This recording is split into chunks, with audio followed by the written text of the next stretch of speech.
Well, good evening. Have you got a spinny roundy chair as well? Oh, look at that. Hang on a second. You're the only one not participating, James. You need a better chair. I've got a very good chair. The wheels are far too good. That's the problem. Good evening, everyone, and welcome along to the Studio Rats Q&A Live number 268. My name's James Ivy. I'm Paul Drew. And I am 40 Watt Phil.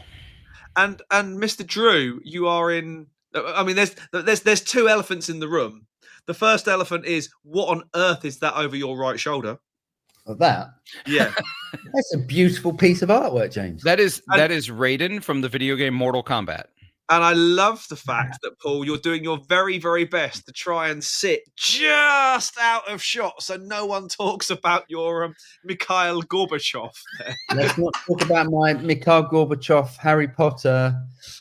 Just look, and I'll say what it is. There's a turf war. I live in the New Forest, and there's a turf war between Oberfield Road, where I live, and Forest Park Road. It's a big battle, and it ended like this. I thought you were going to say a turf war between the cows and the ponies. Luckily, just a flesh wound. Yeah. Hey, there it is. Yeah, flesh wound. You are all very welcome to join our Wednesday night takeover of the interwebs. But you know, I don't make the rules. I just follow them. Mr. Drew, what have you been up to? Lots. I've been trying to get ready for our trip tomorrow to Germany, because there's a couple of releases that I had to do just before we left. One went out at 7:00. Nice. Which is the a pedal, which I'll talk about in a minute. Yep. And one is coming out on Friday before Guitar Summit 4, because the release is at Guitar Summit.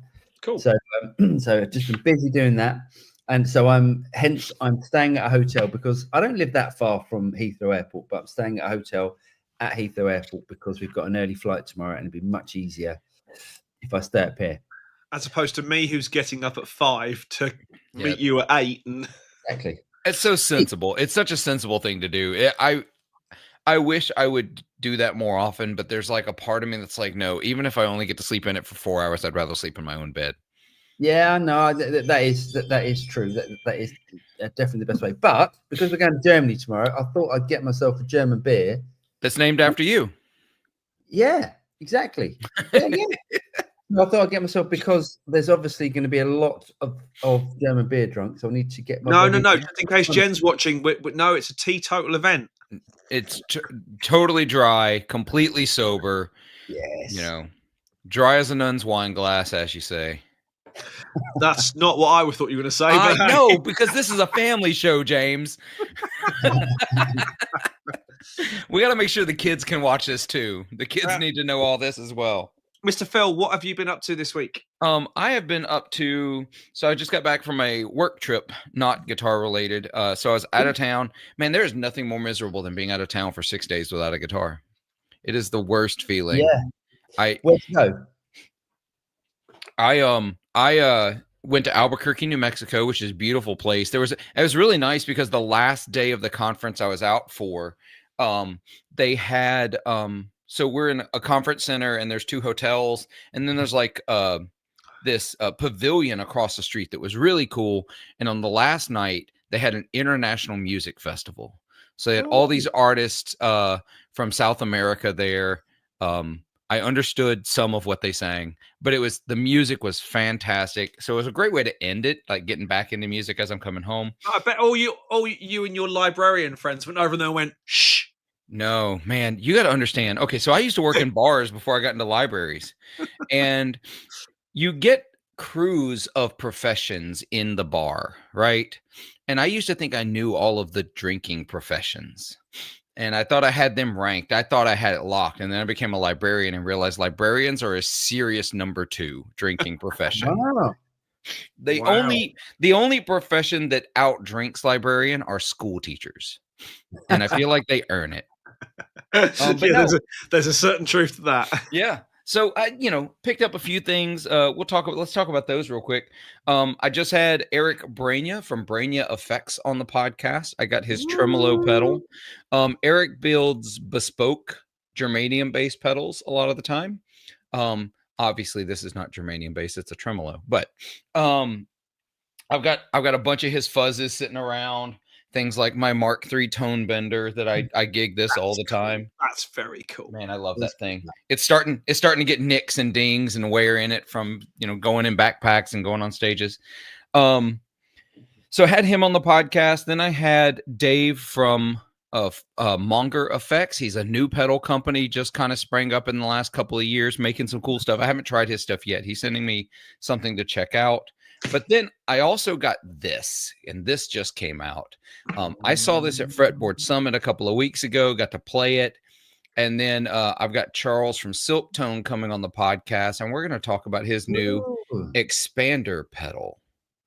So I don't know if y'all have seen this yet or listened to any of the demos of it, but it is kind of treble boosty, but also kind of like I call it like a sparkle machine. Like if you don't turn the gain way up, it just makes your guitar sound better just in general. So it's got a volume, a gain, and what he labels a choke control. It feels almost like a clean blend, but not quite like a clean blend. I don't know. And then it's got a 3-way toggle for your EQ settings. So you got like a brightest, not as bright, dark setting. Nice. This thing is this is a spectacular pedal. Everything sounds so good. I feel like I need 3 of them. Cool. Very cool. Yeah. So, and James, what have you been up to? Busy week. So I had one of the trio quartet of Studio Rat vocalists over for the weekend. Abby came up to see me, and we have been working our way through the vocals for an album we've been working on. Very excited by that. That girl has got some chops, I think is the phrase. We got through the whole album, BVs and the works, in about a day and a half, which is powering on through. And then we had time to play with this thing, which was very, very cool. I think I showed this last week, but I've now played with it and worked it out. This is cool. And it's one of those things. The weird thing about anything auto-tune is that nobody wants to admit to using auto-tune, do they? But everyone does. But yeah, everyone does. So I think this is the sort of thing that's going to appear on the function band circuit, because it's just going to help everybody out for not a great deal of cash. It's built like a brick outhouse. Go and check the video out that's on TSR Jivey Talks Tech, the other channel. Very, very cool thing. A few more bits and pieces on this coming. I've covered the kind of the sonics of it on this video, but then it's harmonies and stuff in the next one. Very, very cool thing. I've been playing the new Demon Electric Kit video coming out for that once I've done the edit. And then, yeah, just trying to prep everything. Oh, and by the way, we had a large chunk of the house knocked down intentionally at the weekend. That was fun. Back up yet? Well, it turned... Long story, but it now looks like we need a new roof. Oh, we had to do that a couple years ago. It's never a fun time. No. They go friend. Yep. Well, it's not a whole roof. It's just the slates and the felt. So it's not the timber. Gotcha. But I still think it's going to be getting on for 10. Oof. Which does put the kitchen back a little. Yeah. Bloody Bill's going to do it. All shit, don't they? But there's no point. There's no point. There's no point in starting at the working your way down to get everything done at the bottom, and then everything just leaks and it's pointless. So that was a little annoying. But yeah, busy week. Just trying to get myself together for our weekend of drunken debauchery, and occasionally doing some work in there as well. And yeah, it's going to be a good one. We should start with this. Boom. Plexico. Thank you, sir. Thank you for your kind donation. Yeah. To the German Beer Fund. He said, Plexico says, my friends here for the ladies. Are the ladies here for Plexico though? That's what I'm thinking. That's a great question. I think that painting behind you, Paul, is the closest we're going to ever have to ladies hanging out with us. Quite literally in her case. Yeah. Out. Dang it. Thoughts on touch displays on digital gear, Line 6 Stadium? Well, I think touch displays have been around for quite some time. I mean, even on some quite budget gear, and like even on the Boss GX10 and some of the Mua, some of the more sort of the cheaper end modeling units, and it's been around for years with the Cortex, and so I think we're all used to using it. I like the idea of a touch display. The first piece of kit I ever had with a touch display was, do you remember the Euphonics Artist controllers? We had 4 faders and a touch screen, and the touch screen was pretty much, so if that's the touch screen, you touched it over here, the button over here is the one that reacted.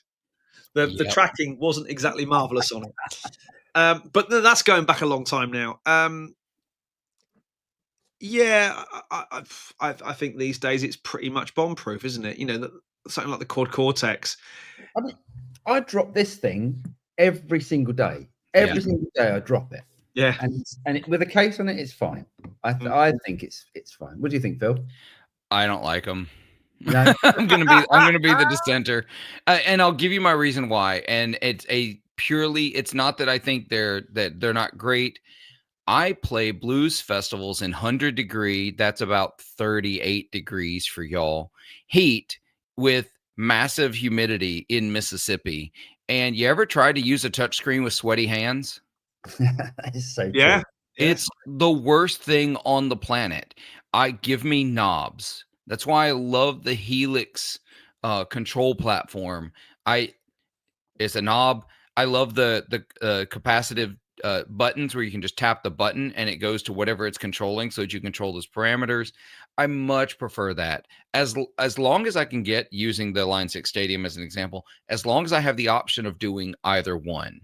Because what I will probably end up doing if I were to get a Stadium is I'd cover the screen. I always put a screen protector over those things because it is on the floor.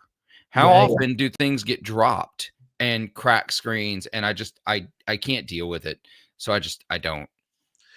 And there are very few of those sort of devices that have replacing the screen should be an easy thing to do as one of the primary design specifications. Well, you can't go down your local phone shop to get your Helix. No, I haven't tried, at least. And there's no Radio Shack anymore to supply me with parts if I need them. So no. Yeah, and that's a personal preference. I know they're great. They are easier for control if your hands are dry and you're in a controlled environment. Like in the studio, no problem. Don't care. That works great. But if I'm in a sweaty live environment where I'm outdoors playing a gig, I don't want to deal with it. Sweaty and live. How do we feel about the Line 6 Stadium though? Are we? Because I'm quite looking forward to it, but I'm just hoping it's going to be as good. If it's as good as the Axe FX, it's going to be amazing. Yeah, I'm reserving judgment on it until they launch the proxic profiling thing they're talking about. Proxy. I don't, their capture tech. They're, I want to see it. I want to see it this weekend. Will it be there? I don't know if Line 6 are there, but because they haven't shipped yet. They were supposed to ship by late September, but I think they are pushed back. The big one was supposed to ship by late September. I think it's pushed to October now, and the smaller unit won't ship until December. Okay. And they said which means they'll miss Christmas because it will be delayed. It just will be. Why do you think they've been doing pre-orders since July? Yeah. I'd like to see the new camper this weekend if it's there, because I'm hoping it will be. Oh yeah, but the new camper's been out for ages. No, but the new updated tech, the new updated capture tech on it. No. It doesn't excite me at all. Nothing about Kemper excites me. I think Kemper's it's all about practicality and It doesn't excite me. I know what you mean. I feel like the quad cortex really chased in their Cheerios a little bit there. Yeah.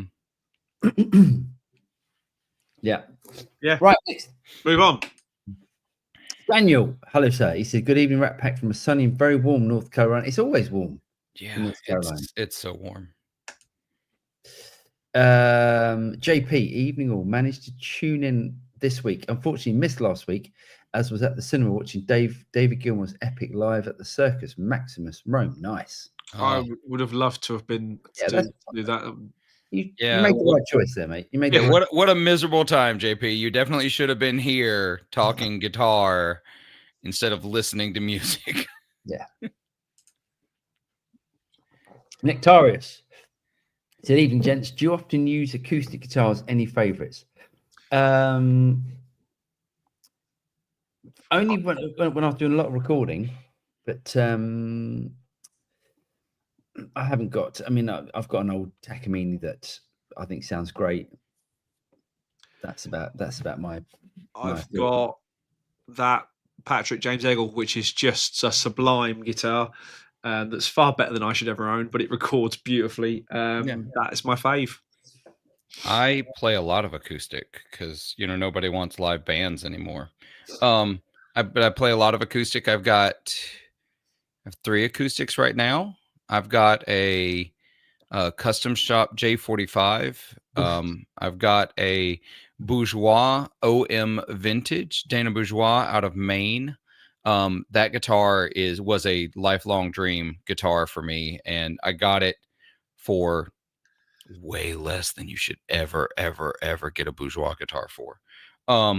There's a tragic situation in how I got it for so cheap, but nobody died, but it's still tragic.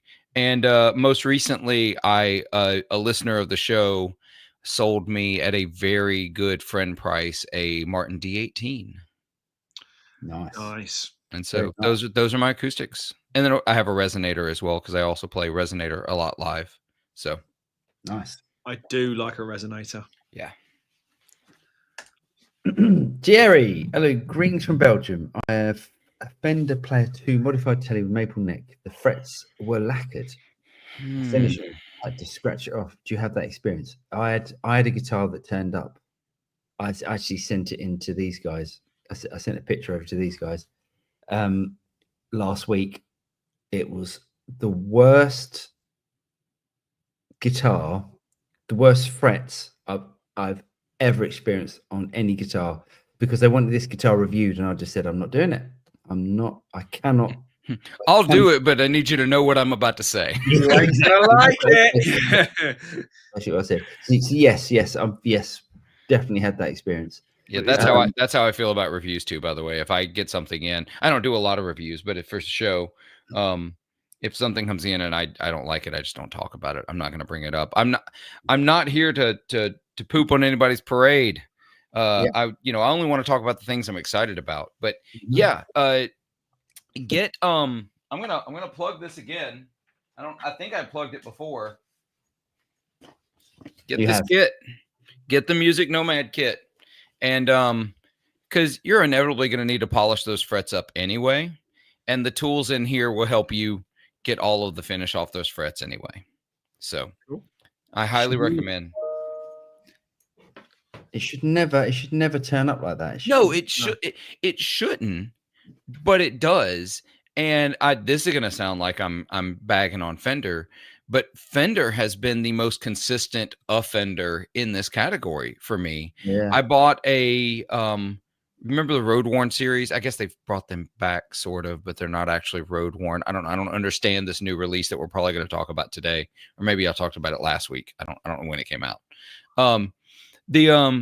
But I bought one and I loved the guitar, but it had dead frets. It had high frets. I took it to my tech and he said, yeah, I had to pull 6 frets and reseat them because they weren't properly fitted into the slots. And when I asked him, I said, oh, is that normal? He said, on Fenders, yeah. And so just the fret work on import Fenders especially is not good. And it still isn't. you guys are not generally buying or being loaned inexpensive guitars, and by that I mean guitars under kind of 1,000, 1,500 quid. That should not be happening on instruments of that value, especially when it doesn't happen on instruments, 150, 200, $300 mark from companies like Get and you remember when Donner was still like the low end Amazon brand? Now they're trying to be like a actual mainstream brand. Yeah. They sent me a guitar. I did a video on it. It was like I don't know, $249 Strat style guitar. Great guitar. Played great. Frets were good. Sounded good. Pickups were good. It used a great vibrato. I don't know where they got the tremolo system on that guitar for that cheap. I was really, really surprised by that guitar. Didn't have fret issues on that one, but that's a very small sample size. Yeah. Yeah. Gary, he said, my Tyler has arrived at Peach. Very nice, mate. I haven't had a chance to collect it yet, but I've been sent some photos. Why didn't they send it? Should have been sent that, mate. Maybe chose pick up at store. Also, it feels like it's just taunting you, sending you photos. Yeah. unless he's actually based in Colchester, then I would probably go and pick up as well. That's fair point. Yeah. Fair point. Nice. Shahaba. Greetings, folks. Greetings, Shahaba. He said, Paul, sorry, joined a wee late. What happened to your head? All explained at the beginning of the vid. Yes. It's not very exciting, mate. Just had a bit of a bump. But all I can say is you should see the other guy. Yeah, but that's the thing. If you've got hair, see this? If I had hair, it would start about there, so you wouldn't even see it. But the fact I've got a massive. I mean, it might start here. If you got good hair, it'll start here. Some folks.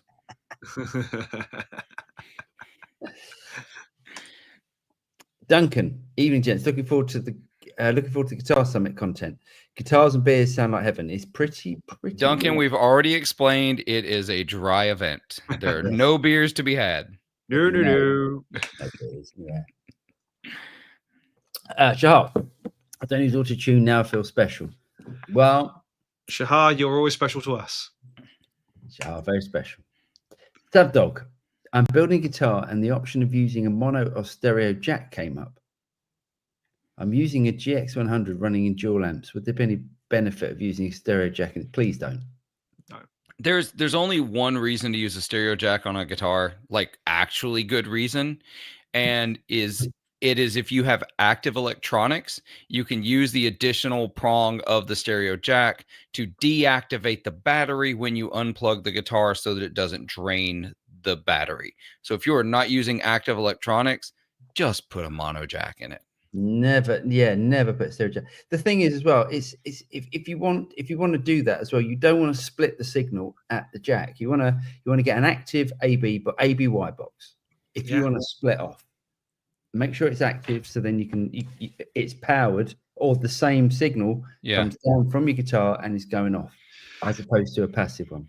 The daft thing is, I think it's either John Diggins or one of the really high-end bass manufacturers who does put. Never heard of John Diggins. 3D basses. It's Mark King plays them. Oh, okay. Right. They actually have an XLR jack on. Yeah. And the reason for that being because it locks in. And actually. No, the reason being for that is because bass players are very special. They are so special. What the hell? Why would you use an XLR jack on your guitar? Why? Honestly, this is from the guy who gets a flat Fender. Yes, because it makes more sense, and I buy extras in case I need them. It doesn't make any sense. I love the fact that bassists are out here adding XLR jacks to their guitars, but we still can't get a quick lock system for changing pickups. We still have to heat up a soldering iron to 850 freaking degrees to put new pickups in a guitar.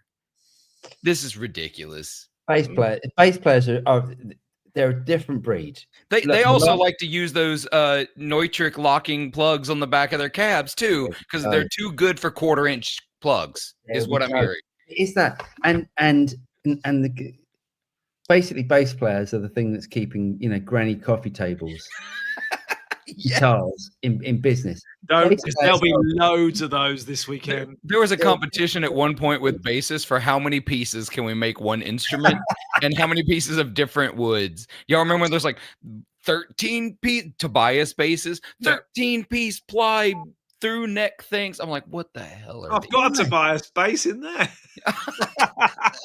Why bass player? Don't they are? Look, you need both kinds of basses. That's all you need. Jazz bass and a P bass. I would put a third kind in there. I'd put a Music Man in there as well, but that's just Well, because. Oh yeah, I like Music Man. That's true. That's true. I did play one for a long time. So NG Leon. He said, have you guys tried the exotic RC booster and BB preamp? If so, what do you guys think of them? Absolutely brilliant. yeah, I'm going to throw the EP booster in there as well. Nice. Yeah, they're killer sounds. Yeah, really good stuff. I think their pedals. They make these. Well, they make guitars and pedals. Personally, their pedals are fantastic. Their guitars look great. It's true. It's true. It is very true. Shahar never understood the QC use of buttons as knobs. Shoes are filthy. Who wants to touch a filthy button with your fingers? That's true. It is true. I think I actually think it's quite smart. Personally, I think it saves a lot of space. I will give it that. But you also have a touch screen. But while we're talking about touching things, y'all click the like button below. Oh, you're good. You are good. I try. I'm trying. You should come on every week. Oh yeah. I try. Unlike you guys, I got a 9 to 5 that I have to keep. Okay, live. Hello, greetings from Belgium, and great sounds and playing on the AMS Tamco Singer pedal. Oh, thanks, mate. Oh yeah. Thank you. Yes, that came out today. That was a pedal that got released at 7:00 tonight. Nice. Cool. On it. So there are a couple of releases. Michael MC, Paul, enjoyed your studio tour. What sounds are you going for when you reach for the Synergy Z-Rec and Tone King module? Thanks. Mainly edge of breakup stuff on both of them. I would, but that's my clean. That's the sort of clean tone that I like. Not very. Not very. I want it just close enough that some people call it clean. That's what I want. Absolutely, yeah. Oh yeah. Some people. It's so funny because you get people that say that's not a clean tone. It's just like, well, it's not my dirty tone. I'll show you my dirty tone if you want. So it's my clean tone. It's my cleaner. My cleaner tone. Cleaner. Maybe I should say that. That's good. That's good. No, I mean, the one I've learned many things guitar playing and tone wise from you, mate. And one of them is that the volume control is actually usable. Yeah. Yeah. So, and if you've got a slightly gritty sound, roll it back a bit. Clean sound. Yeah, that's the way to do it. Or don't roll it back and let your guitar cut through. Yeah. And I think the first thing I ever learned from you was that a bit of grit on bass helps a bass sit in a mix better. Absolutely. Yeah, it does. Helps everything.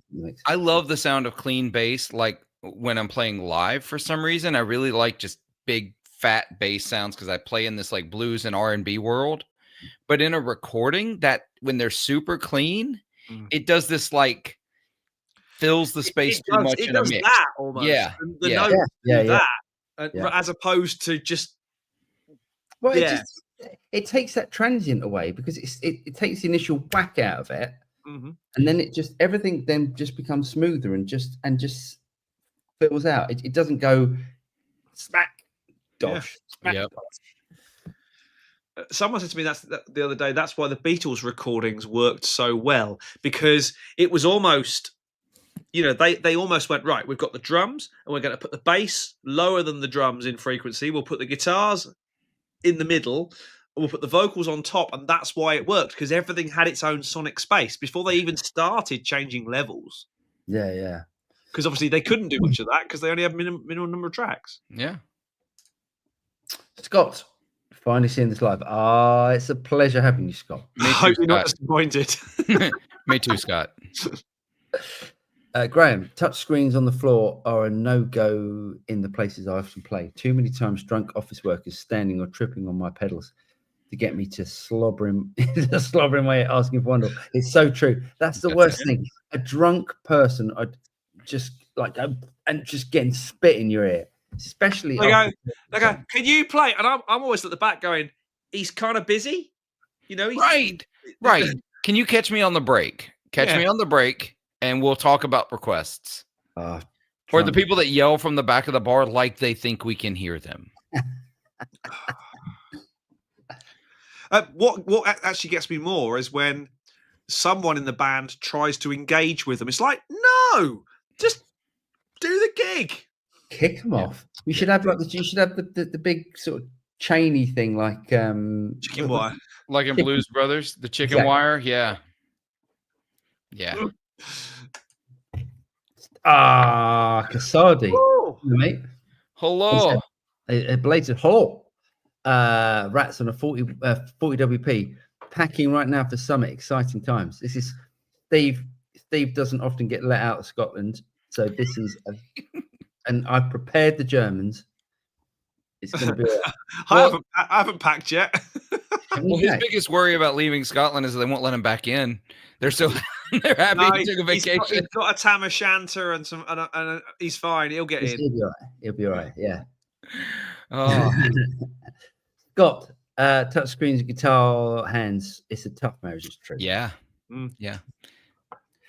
Basil, when using an aux box or Boss tube amp expander, etc., how do you set your low cuts? Don't think I do.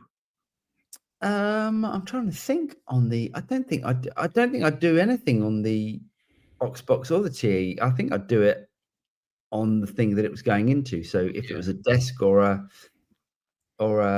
sound card, because I don't think they're exact. I think the Boss tube amp expander is absolutely brilliant. I think the EQ on it is a little bit weird in some of the frequencies that it thinks it's dealing with. So for instance, if you're going into a desk or if you're going into something like a everyone uses Universal Audio Apollos, or most people do. If there's anything in that like an EQ in that you can filter off, I'd do it. The high pass filter on everything, the rumble filter, everything below 100 hertz. Guitar is not in that frequency range. Just get rid of it. Yeah, absolutely. And it's also there's not much guitar above like 6K, and so stop trying to overdo that range too. Guitar is a much narrower frequency field than we like to talk about. But I'm the same. I don't bother using any of that in the unit. I do it at the end result. Yeah, because generally if you're in a DAW, your plug-in processing probably sounds better, and if you're at a desk or a console, the EQ on that probably sounds better. Yep, 100%. Dave, evening, gents. How are we this chilly evening? It's not chilly here. It was warm. It was a lovely day, wasn't it? I did Nola England this week and put taped LEDs under my pedal board. It looks ace under stage lights. Nice. That's the guitar equivalent of like all of the gamer PC builds where they put all of the RBGs inside of it. It's like, why do you want to look like a rave? I already can't look down at some of the LEDs on my pedals. I don't need extras. Is that the same reasons why I put multicolored lights in here? That is different. That is different. There are some pedals. I mean, some of the Thorpe. I've got a Thorpe pedal. That the LED is so bright you cannot adjust the controls on it because you know he etches in the names of the controls on the metal plate, and then the LED is so bright you cannot see what is going on. Yeah, drives me crazy. Like no,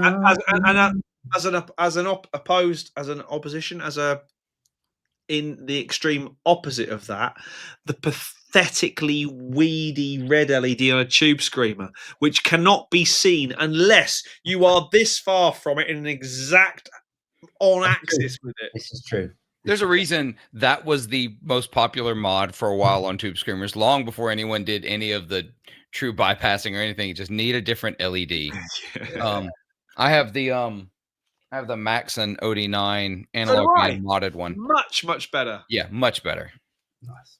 I picked up one of those at the auctions a little while ago. Brilliant. Yeah. Alternative to an actual tube screamer. So I have this one, the modded Ooh, Analog Man modded one. what's Wow. that do? What's that So- extra? So it's got his silver mod on the tube screamer circuit, and it's also got the Bad Bob booster built in, and that's what this knob is the boost. So it is a 2-stage overdrive. You turn the pedal on here, and then you get a boost here. Oh, I did, cool. and I asked him. He can only do this mod on the Maxon. The Ibanez does not have room in the enclosure. Oh, it was the same. See, I've got a I thought they 9. were identical too. Like, there's not. It's not the same. See, the one I've got, he says, reaching down to pick it off the board, is that one, which I know is, is the alternative. Yes. That's the 909. 808. 808. I like that one, but I also like the Maxon. But which is best? No. They all sound like a tube screamer. Well, Maxon made them. Didn't they? Isn't Maxon? Originally, yes. Originally, Maxon made all of them. Interesting. So, yeah, the original 808, the original TS9, the original TS10, they were all made by Maxon. In fact, pick yours up, open the battery door on it. Hang on. Oh, Yep. Yeah, do it after the show. Do it after the show. Yeah. Do it Now, after- does it say Maxon on it, on the battery door? No, it says Ibanez. Okay. See, this is what it looks like on the older ones. Okay. It'll say Maxon on the battery door if it was made by Maxon. Hey, Ah. but Hey. more importantly, Way more importantly. He's early. he's in. Vinny, doesn't- you're in. He Vinny. doesn't know he's in. Yeah, he didn't know he was in. He's in another window. Oh, hi. You know what I mean? Cool. Hello. What's How are you, happening? mate? I'm doing good. Just got Cool. in the house. And Phil, I got my sweet tea. Oh, me too. Me too, man. Me too. That's not sweet. What have you got? What's that? What are you chugging on? That's bourbon. It's Oof. properly American over here. Yeah, I was looking for a Boddington's, but there was nothing in the fridge. It's 5 o'clock somewhere in the middle of the Atlantic. It's fine. Yeah, all I say is cheers. Yeah. So, it's interesting to talk about just to give us a topic to talk about for a second, the whole Tube Screamer thing, because I have been reading the 2019 book Texas Flood, and it's all about Stevie Ray Vaughan and Jimmy Vaughan. Yeah. And like they're growing up and their musical influences, things that happen in their life. And I, like many young blues players, was completely and utterly obsessed with Stevie Ray Vaughan. Mm-hmm. And it's interesting now because I'd gotten out of that, right? I got away from that. But now I find myself like deep diving Stevie Ray Vaughan again, because I'm listening to all these stories of, and it's not about gear. That's what I love. There's nothing about gear. They mention when he gets number one, and that's basically it. It's all about, he played at these places and then he was getting frustrated and like these things happen. He was in these bands, the Cobras and the Night Crawlers and like all the bands he went through before he finally stepped out on his own. Mm-hmm. And it's utterly fascinating to hear all he went through after having been a fan for as long as I have.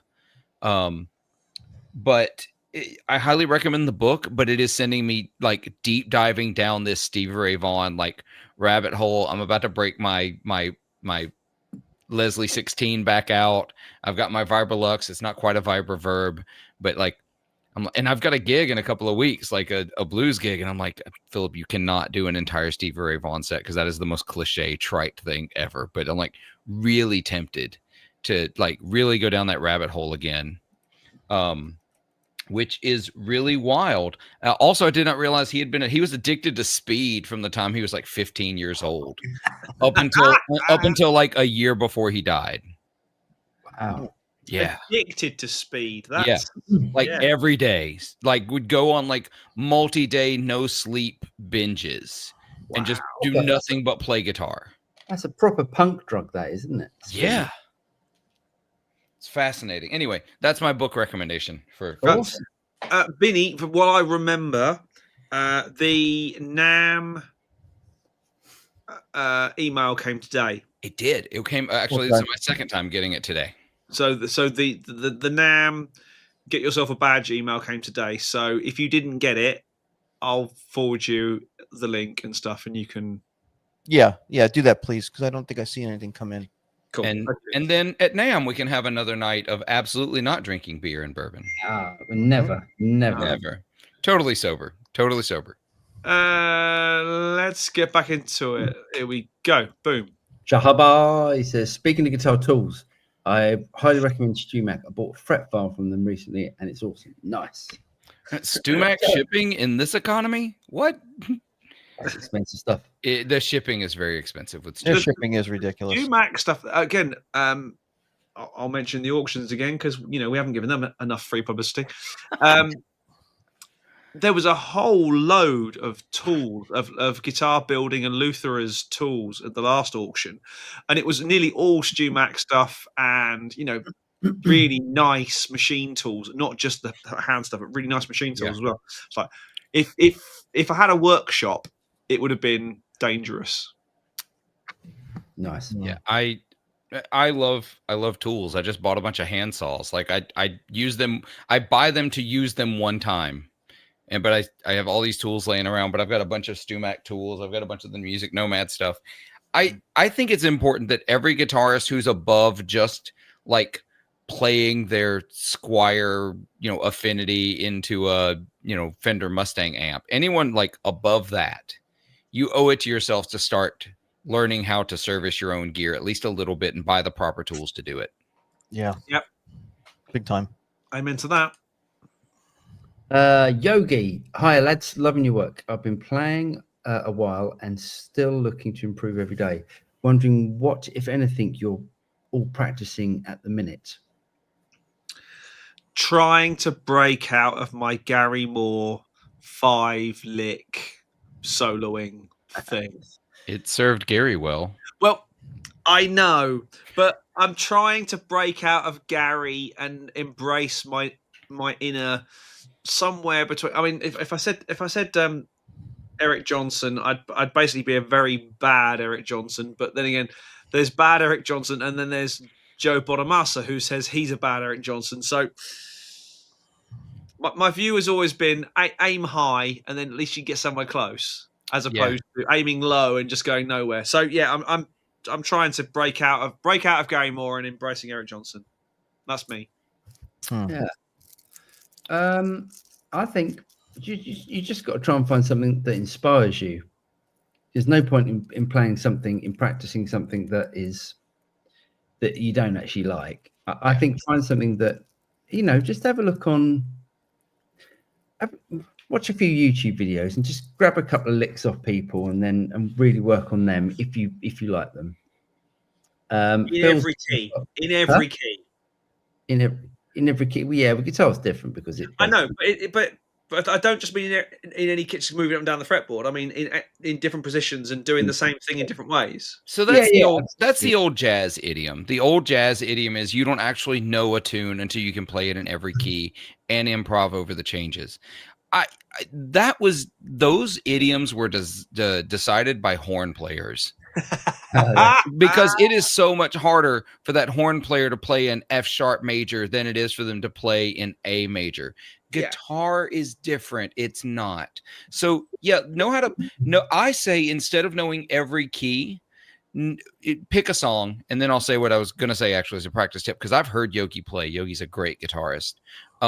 Yogi's a regular over there in the Guitar Nerds territory. But instead of saying know it in every key, don't do that. Know how to play it starting with the tonic on each of the first 3 strings at the least, because the pattern changes based on where your tonic is on those 3 strings. Yeah. Beyond that, you're fine. Like, because there's enough room up and down the fretboard, you can just move.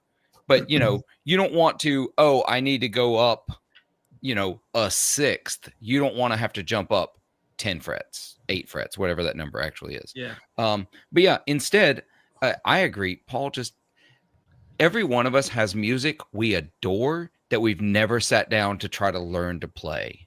Start to learn those things. Like, stop putting that off.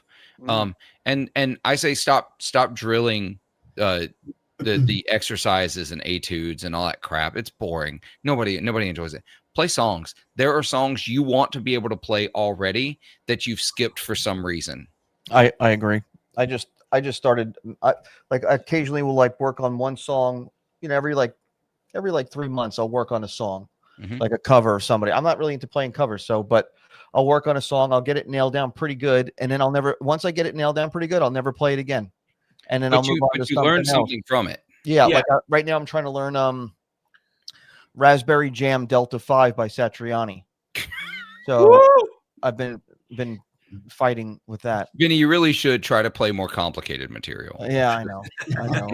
But a lot of the times I'll just work on a certain technique. Like years ago, I could bend to pitch without going past it pretty good. And I would use a tremolo bar to do the tremolo portion of it, or the vibrato, I guess, portion of it.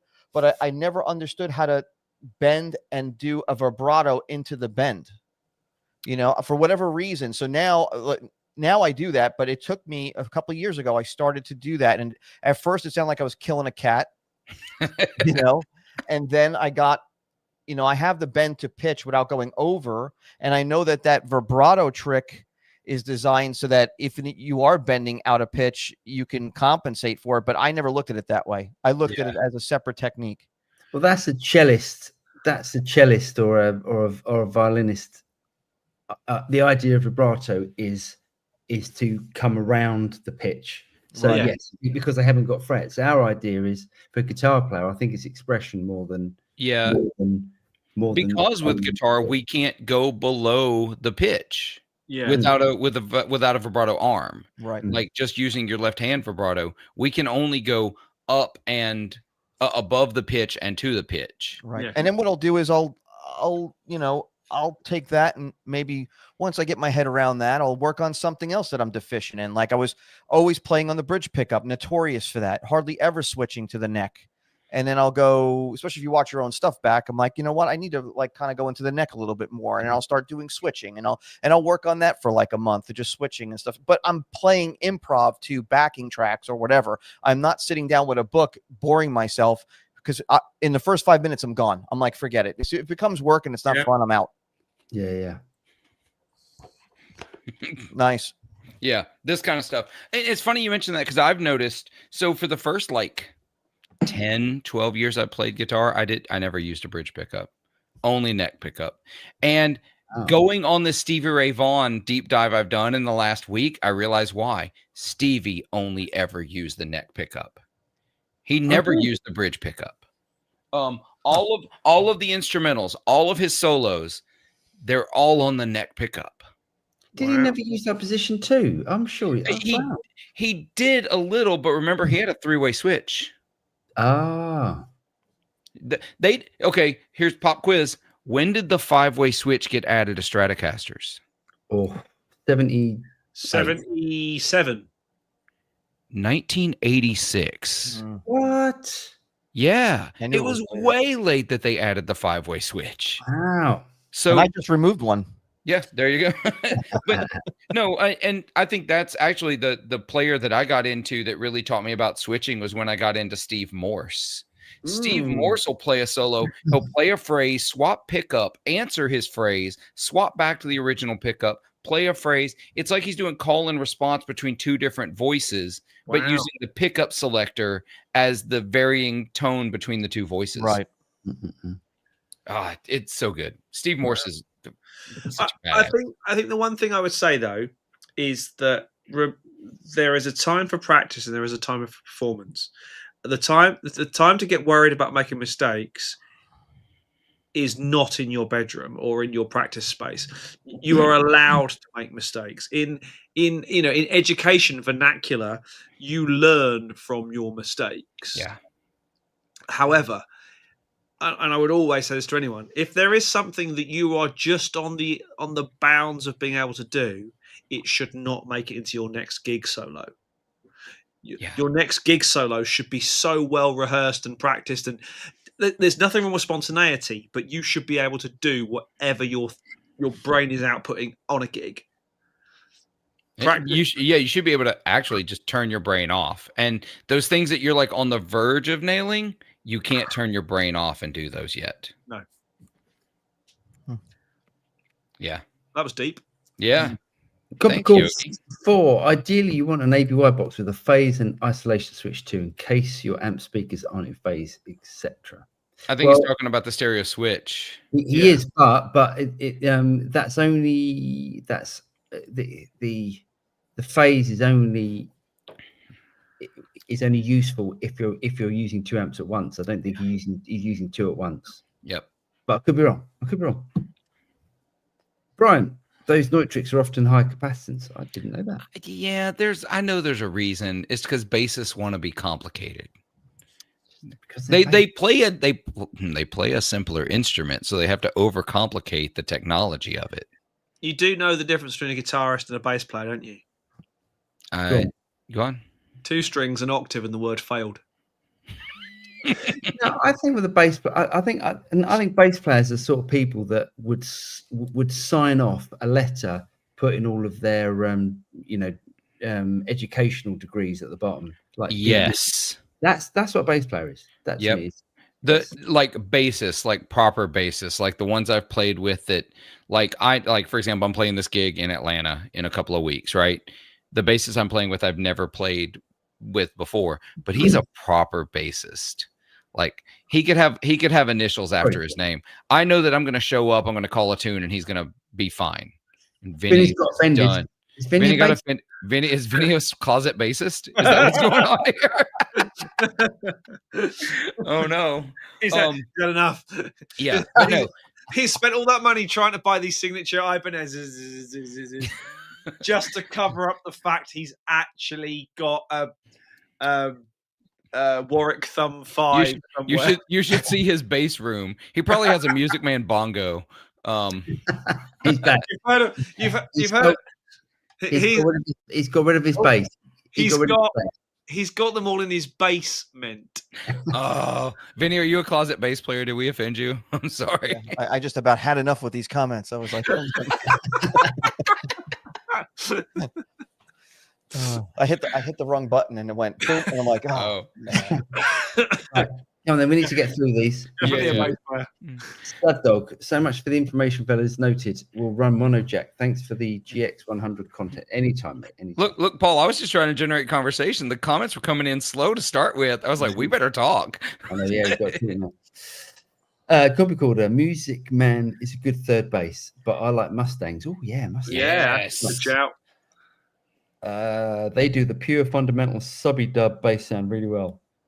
Yeah, and it's easy to adjust to, switching quickly from guitar. Nice. Yes. In an ideal world, I would actually have like 5 basses. Yeah, probably. Yeah. Anthony. So the new amp, he's bought a Magnatone Super 15, is great. Act Effects hasn't been turned on in a week. Pedals are changing though. A couple I wasn't happy with. Mine's off too. It hasn't been on since I got back. Delverb doesn't work in front of the amp. God, yeah. Delverb definitely wouldn't work in front of the amp. No. Depending on the amp, it can. Clearly. But Delverb is beautiful stereo studio. It's a lexicon. Yeah. It's a lexicon 224. It's not meant to, that is a post processing. That's like an effects loop gig. Yeah. Yeah. And the loop can't use the delay parts, not running 4 cable method. So that's going back to the golden reverberator. I've heard some folks using Delverb in front of an amp and it sounded great. I'm sure it does. But I think a Lexicon 224 is meant as a post. Yeah. Thing. I know front of house engineers that use the Delverb as their main vocal delay because they can be doing this and then go to turn the delay off. Nice. That is nice. I got to admit that instead of having to have some other weird MIDI routing to turn it on and off, it's a pedal. Yeah. Yeah. I'm using the H90 on the desk. That's right. And that's on the floor because I can switch it on and off easier. Paul, I wish I trusted an Asian massage parlor. Where are you? It is. After this is a happy ending, mate. This is. I'm in a hotel room. We're about to go to Guitar Summit. So, I'm jealous. oh mate, can't wait. It's gonna be good. Be good. So James, I just am envious of the fact that you're a sound guy who is tuned in enough to know when to turn on and off an effect on the vocals. I'd like a sound guy who just stays in the sound booth while I'm playing. That'd be great. I've done a couple of sound gigs recently, and a lot of oftentimes, to use an Americanism, the console or the whatever we're using has an iPad kind of app thing. Yeah. And I get bored easily. I'm a drummer when all's said and done. I get bored easily. I'm playing the delays. I'm getting all the delay taps in time with each song, and I'm muting the reverbs and the delays when the guy's talking, and I'm actually playing the band. When the guitarist steps up for a solo, I'm like giving it large. I know the backing tracks or the keyboard parts that are coming. I'm properly playing the gig, and I've had so many bands come to me and say, "We've never worked with an engineer that listens." And I'm like, what else is the engineer supposed to do? Drink at the bar and flirt with the bartenders. I don't get it. No. So I mean, yeah, the whole idea of if I can have control of something by my foot, to turn the delays or whatever. That's why I like this thing, because to me this gives the singer something to load in. You're gonna do some work.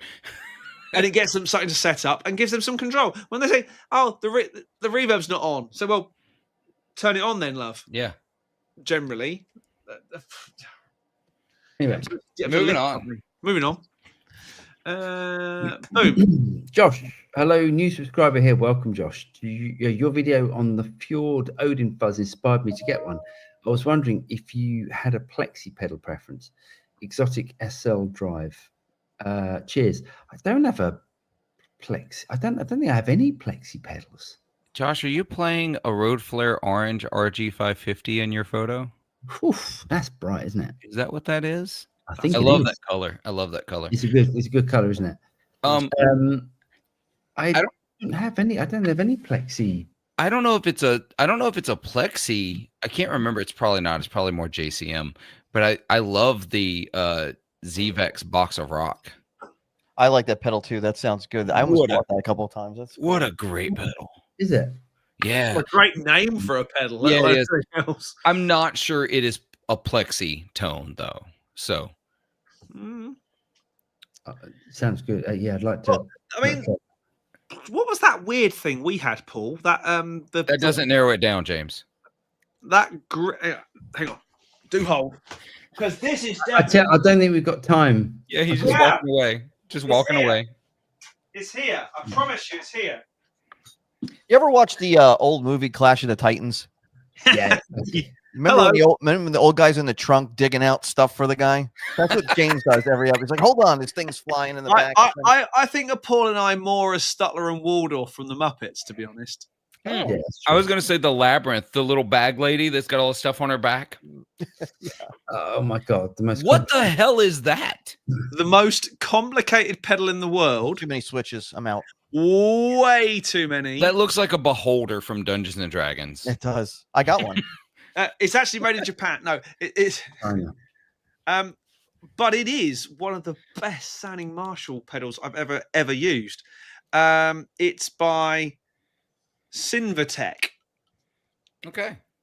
And it's genuinely it's a 900 and 800 and a plexi in a pedal. That sounds like the kind of company that would try to sell me blood pressure medicine.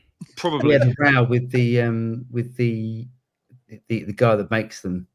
We did a video and he was absolutely incensed. We've got all the information so wrong. I said take 15 of the controls off then and we might have a chance. Right. Too much. It doesn't make any sense. Session Gold did my second gig ever last week. Oh, well done. With the FM3. We did a second gig ever with the FM3. Went great. Sounds were really good and so convenient. Couldn't be more happy with it. I did have one small hiccup, but that was my fault. Well done, mate. FM3. Yep. Great work. Basil says I pronounce Graham like Grammy. Yeah. Me too. Okay. Session Gold. Have you guys ever tried rack gear in the loop of an FM3 or other fractal product? If so, is it easy to set up and set levels, routing, etc.? Yeah, it shouldn't be any. Yeah. It's shouldn't fine. be any. Yeah, it shouldn't be an issue at all. I've done rack gear in the loop of my AXFX 3, which I realize is not exactly what you're asking, but yeah, it should work the same way, basically.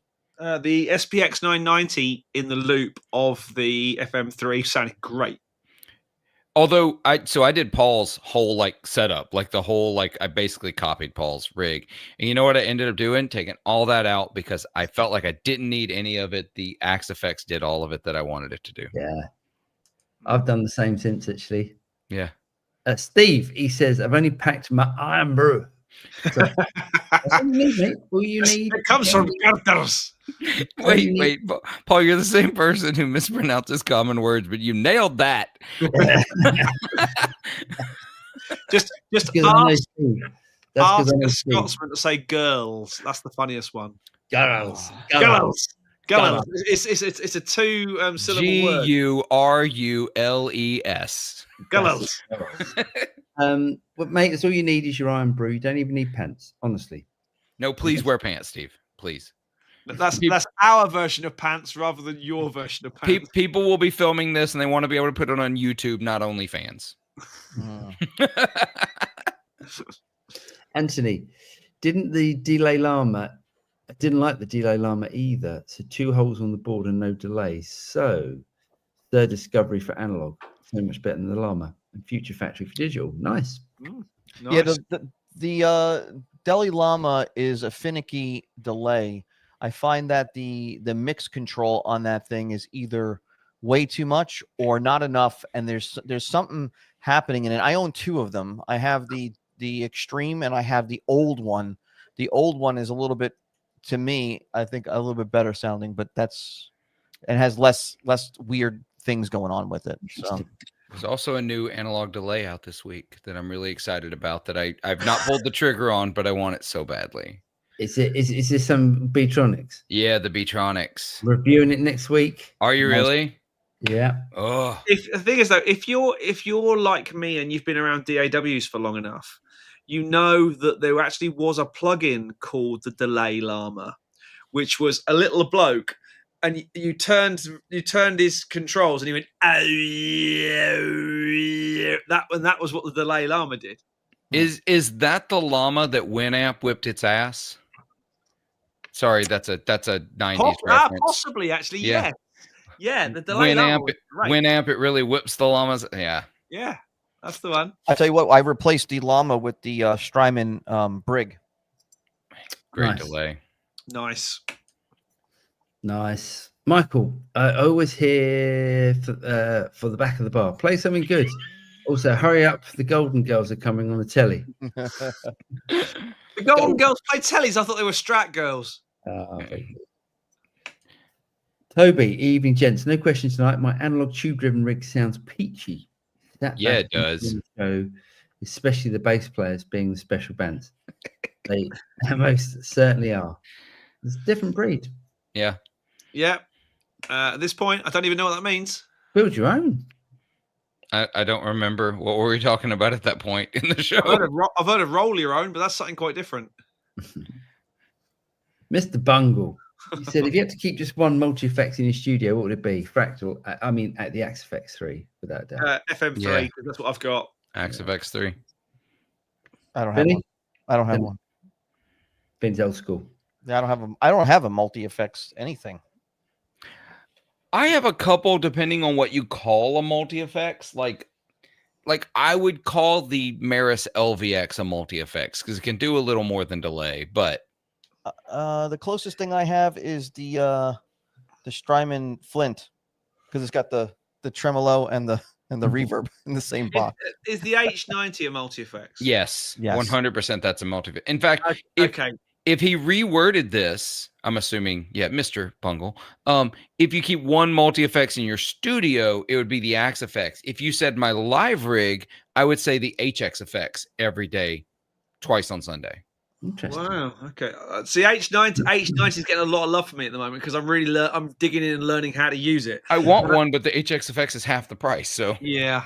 If I had to buy any multi-effect right now, and I know the virtual stones are going to be thrown at my little square here, I would buy that Fender Tone Master Pro. get the out of here. I would buy that because it seems like it just seems stupid, dumb, easy to program, and I'm all about that. Yeah. Vinny, just when we were getting along. I'm sorry, man. I like the look. We of need it. to swap Phil and Paul over so that he's a bit further from me. Yeah. I know it. I know that thing gets a lot of hate. I like the interface. I want to try it more. I cannot give any opinion on it because I've never tried one. Yeah, I would love to try one. Anthony, both Discovery and Future Factory have Acri Thetabanol. I can't even get that one, Paul. BVMP. And both of patches MIDI, so liking them, I can only get 3 delay rhyme rhythmic stuff happening. I don't know what's going on. Don't cross the streams, is what I'll say. Both Discovery and Future Factory have accurately settable BVMP.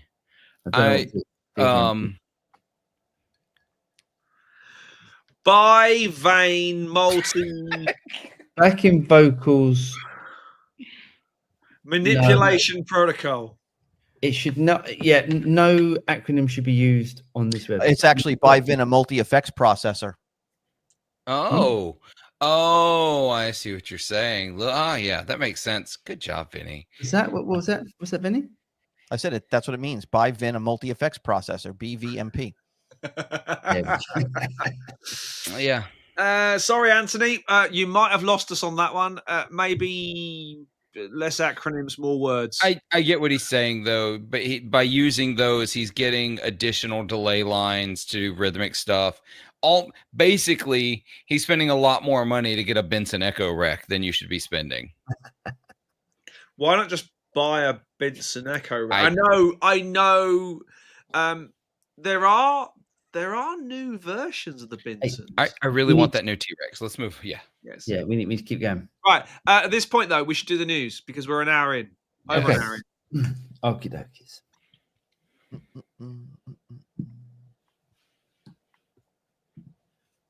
Right, we're here. There it is. So, Phil, earlier, the BBD. This is the BBD Bucket Brigade delay that they've just brought out. I love the look of Beatronic stuff, and I love this enclosure. They did this with the Wannabe. Yeah, sort of enclosure, and I really like it. It looks expensive. I think that their pedals do look expensive. And honestly, for a Bucket Brigade delay with the features it has, it comes in at $299. Mm-hmm. And for those of you that are emo boys and girls, they have a blacked out version for a limited time at $299. No custom shop pricing on that one. Nice. I do like that though. Yeah, cool. They do in this. So as I must have been in a good mood this week because I like these. Oh, the PRS. Look at this. S2 reclaimed. Yeah, so these That's are kind of cool, actually. Yeah, they're reclaimed Pebora Rossa and Garari, but I've never heard of that word. I don't know what that is. Yeah, Garari. But I think they look. Well, they're not cheap. No. Well, none of the S2s are cheap. Oh my God. Whoa. What? Yeah, that's You want $3,200 for an S2? Yeah, that's crazy. Get wrecked. Yeah, I mean, but they look nice. Do look like they should have a W on the headstock. Yes, they do. Like Warwick's. They do look like Warwick's. Yeah. Yeah. I think that's. It's the first sort of Granny's coffee table guitar that I've actually quite liked. Okay, next. Now I must have been in a good mood. You must have been tripping on something. That Green King IPA has not gone down well with you. It definitely hasn't. So this is the Loog, which is the company that's trying to get kids into playing guitars, and they're making these 3-string guitars that are very easy for kids to play. So the idea is that they're Gibson have branded these Loog guitars. Sure. And if look, my thing is, yes, they're ugly as sin, but if it's getting kids to play guitar, it's a good thing. Wait, yeah, but could you not have just added one more string and called it a tenor? Like, or come a on. bloody ukulele or something. Yeah, Look, then they got Misha. Oh, actually, Misha says he's only got 6 strings on that, but yeah, like they're talking about the archetype, the new Misha X, yeah. for Neural. They put all their news into one article. I love the idea of getting kids to play guitar. They kind of look fun. I'm not gonna lie. As someone who lives in the blues world and sees 3 and 4 string, like cigar box guitars all the time, they give me a little bit of that vibe. Yeah. I just do think one more string, one more tuner. If the guitar player was to eat a milk lolly, do you know what I mean by that? They would be these colours. Yeah, I do. I quite like. Yeah, I think it's. I don't mind the SG. The SG one I don't mind, and I don't mind the yellowy kind of Les Paul Jr. thing. That's funny because the SG for me is the one that I think is the ugly one. I think they're quite cute. It looks like something out of a cartoon. The headstock looks like someone needs to bat. It looks like a headstock that's going to hit someone around the head really hard. And Gibson have gone, well, we'll make it strong enough that some kid can hit someone else over the head with it and not have the usual Les Paul problem of snapping the headstock off.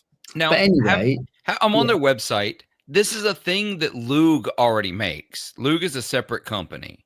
Sure. This is just the partnership with Gibson for the body shapes. Exactly. But they're $229, £179. You know what? I'll order one and do a video on it. You should. I'll do the SG one. $229.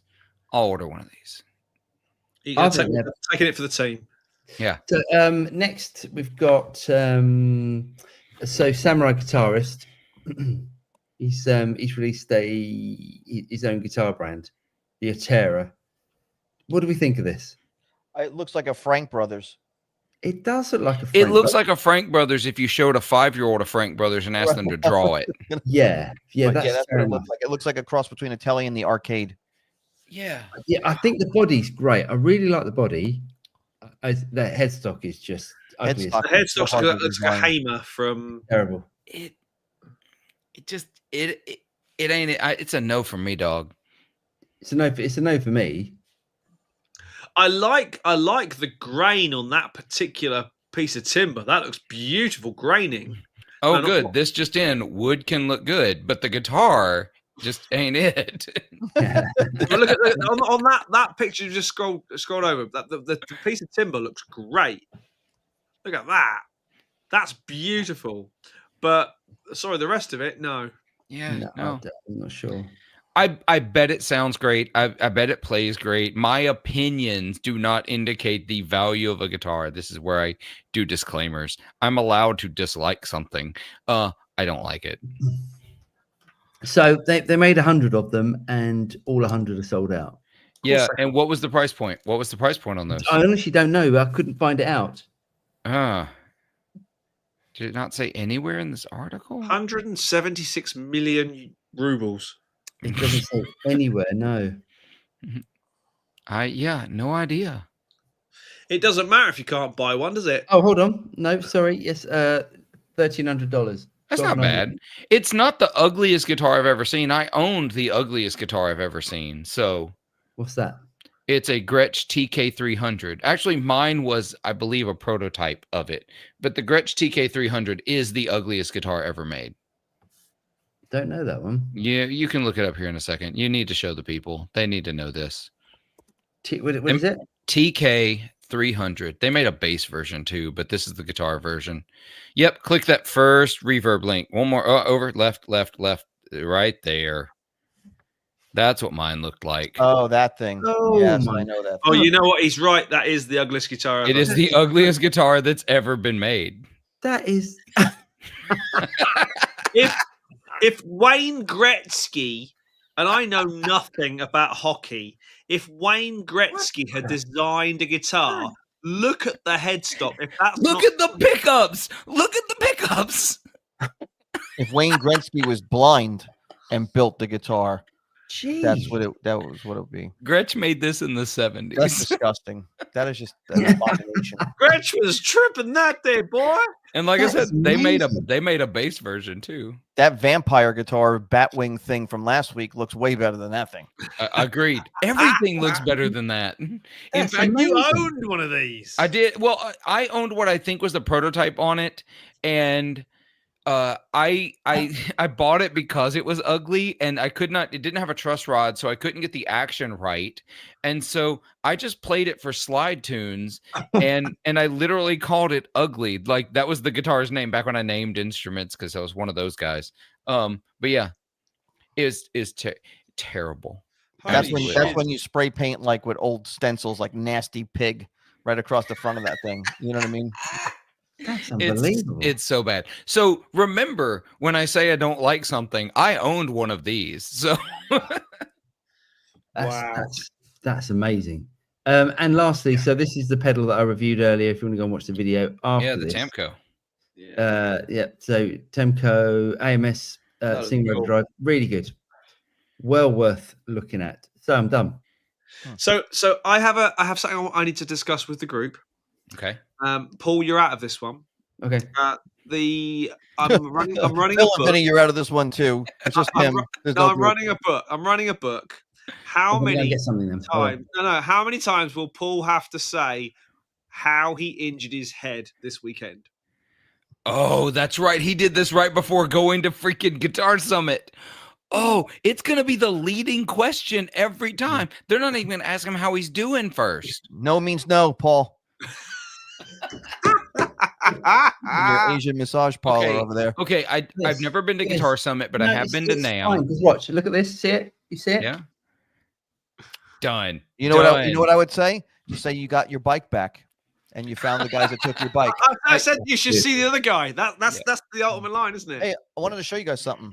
Oh, This is a piece of such simplicity that for years I've been using a ruler and towels and all kinds of things to chalk a trem up.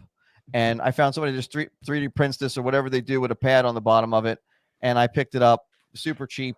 And it was great to work on the Floyd and change the pickups out last week by chalking this underneath. So yeah, it's cool. Look at that. So these I have this. I bought this years and years ago.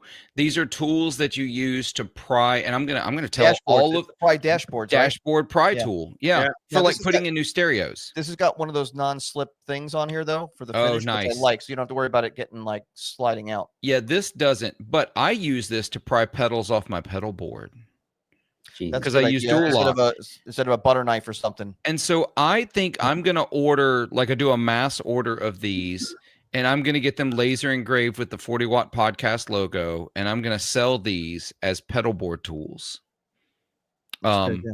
And I think what, $8? Somebody pay $8 for and that, right? you will send one to me and one to Paul. Absolutely will. I will absolutely send one to you. So I'm gonna order those. I think either later this year or early next year. The only thing I'm hang up on is finding a engraver who can do them after the fact, because at the factory it's just too expensive. It doesn't make any sense. So You need yeah. to How are you add spelling a sense? articulating iPad screen to that only goes in weird angles where you can't see it. Well, that would be my whole channel. But also it's got the tool here at the end. That's great for taking knobs off of guitars without marring your guitar. It's Nice work. one of the best multi-tools I've ever bought. Awesome. Let's get back into it because Yeah, we can let's talk go. about gear till the cows come home. Go rapid fire.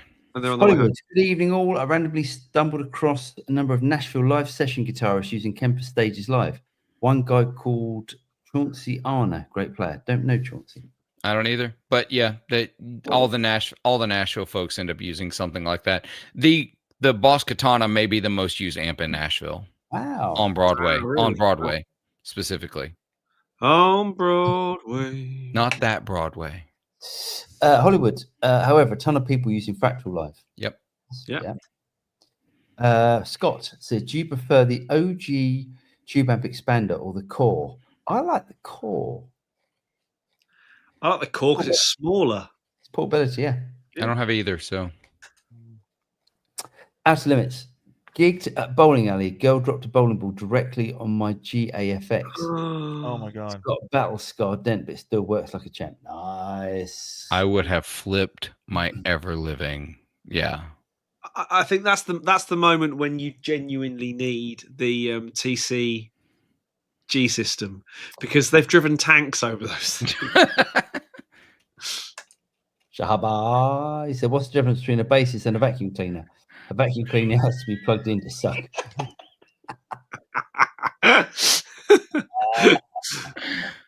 Okay, you can stay.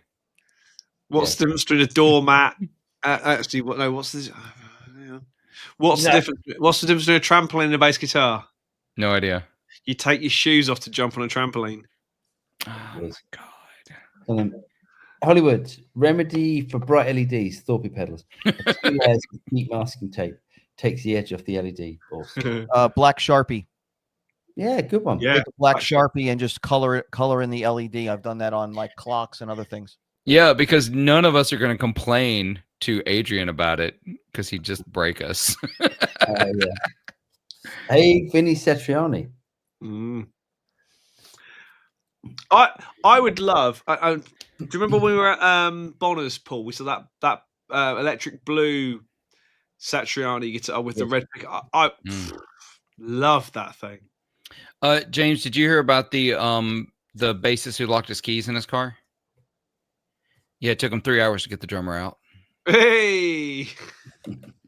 All right. I figured drummers needed some hate too while we're at it. Yeah, without doubt. What's the difference between a bass guitar and an onion?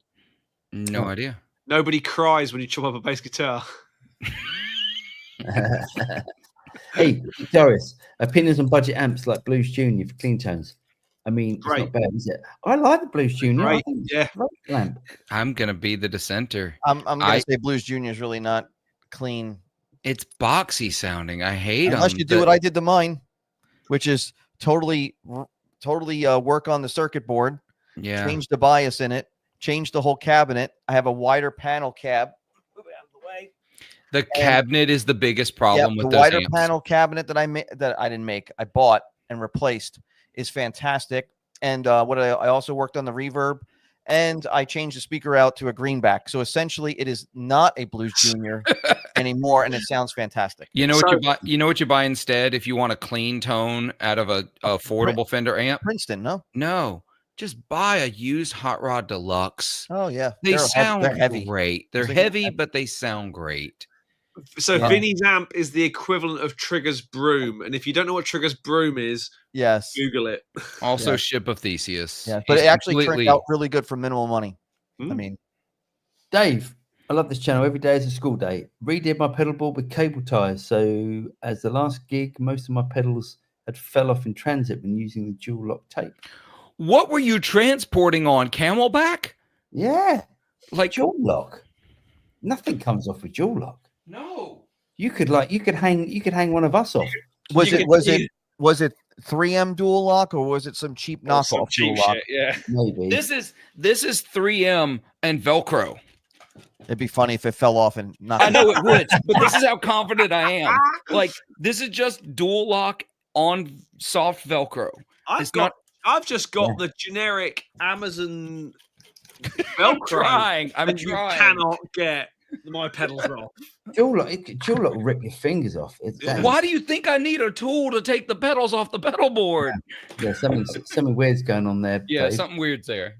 Scott, StewMac shipping in any economy is ridiculous. Yes. Yeah, it is. Sad Dog. Gary Moore was a beast. Nothing to scoff at that. Absolutely not. That Gary certainly Moore, was one of my Gary favorite Moore. players. One of the greatest guitar players of all time. Yeah. Try the hardest bluegrass. That would work for me. It's true. I still don't know what you're saying, I Jason. still got nothing, but I don't care. Let's go. Yeah. The outer limits. Phil, I feel you on the SRV. I've been going down a similar rabbit hole over Jeff Beck. I have a gig coming up at the aforementioned bowling alley. Yeah. Nice. I definitely do a version of People Get Ready that is like, because Jeff Beck obviously plays it as an instrumental. I don't. I sing it because I'm a big Curtis Mayfield fan. but all of my guitar parts are homage to Jeff. They're not Jeff's guitar parts because I haven't tried to learn it lick for lick, but Nice. still probably my favorite guitarist. Brilliant. Dave, Gary Moore was a total guitar god. Check out his live version of Hurricane.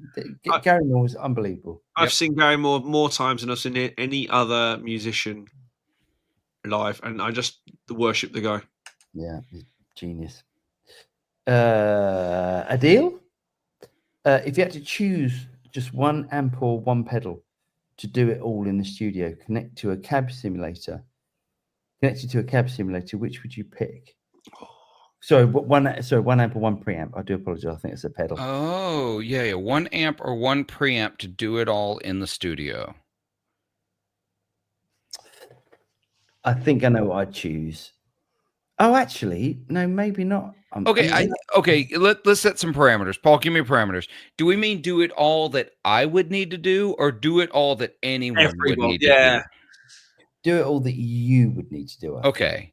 Everything I need to do, I'd probably buy one of the multi-channel Kingsley tube pedals, tube preamps. Oh, interesting. The Kingsley stuff is so good. I haven't tried any of it.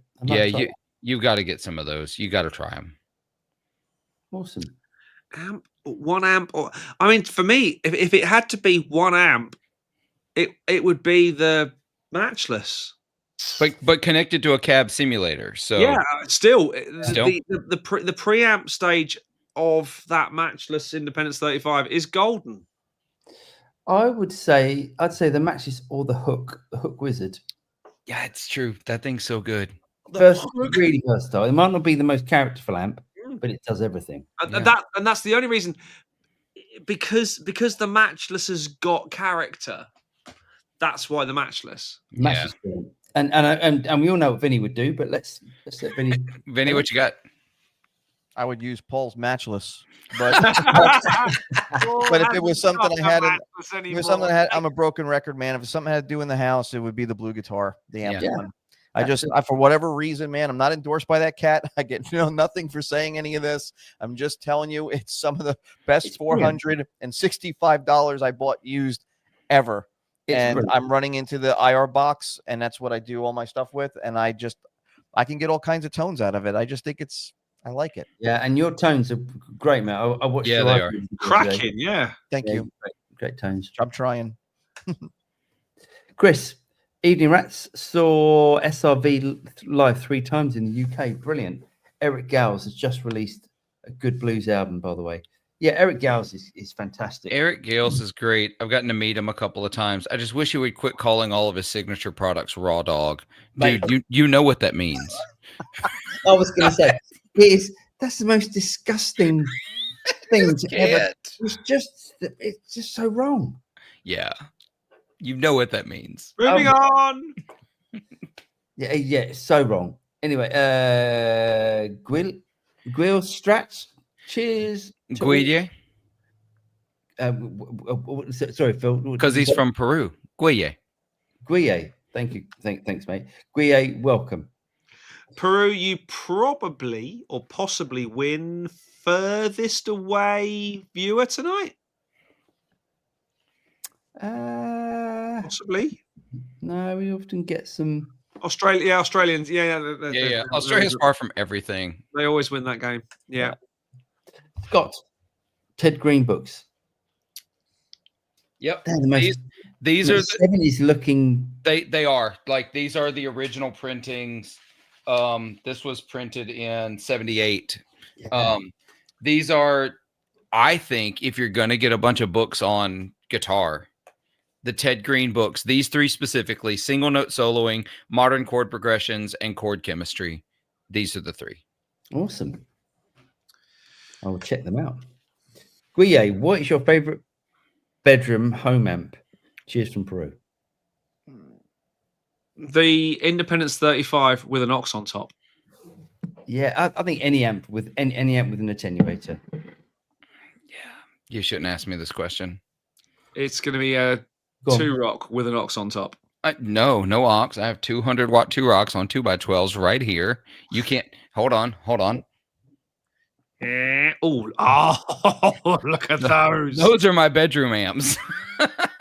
So How big? How many people can you fit in your bedroom? 27,000. this is a 10 by 10 bedroom. So Good work. fix my camera. Vinny, go on Vinny an answer.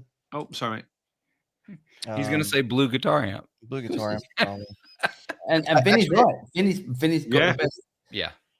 I just think it's, I don't know. I just tonally, I just think it's awesome. I don't know, It but is I still might do a VP4 though in the loop and just make a one board with just those two things. Yeah. I would be- really should loan Vinny my Axe Effects. Just let him try it. Just Yeah. let's see if we can break him.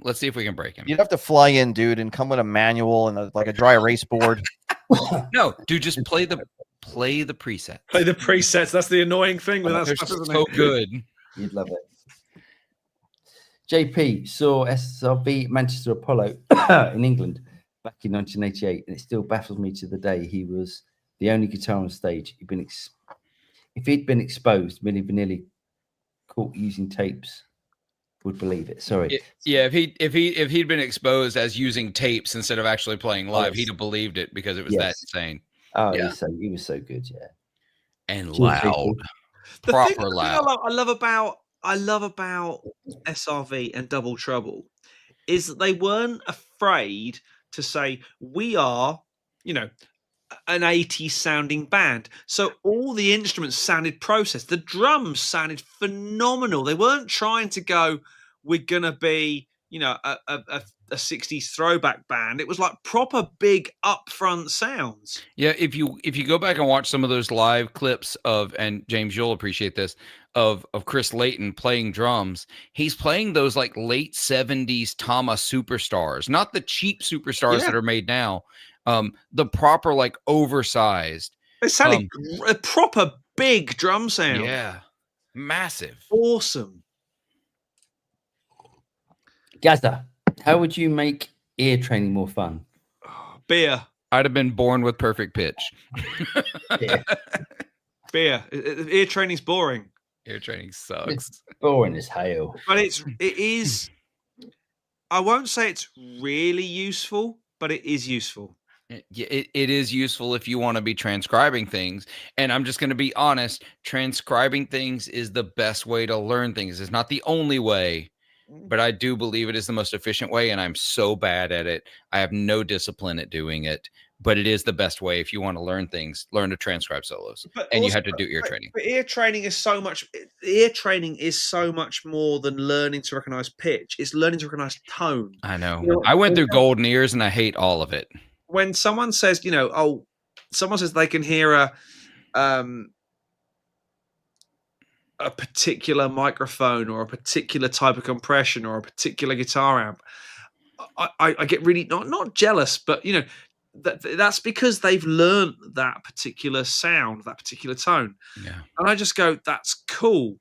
I know people who can break down synth sounds like that, and they know, oh, that was a so and so, and it was done with this and this ring module.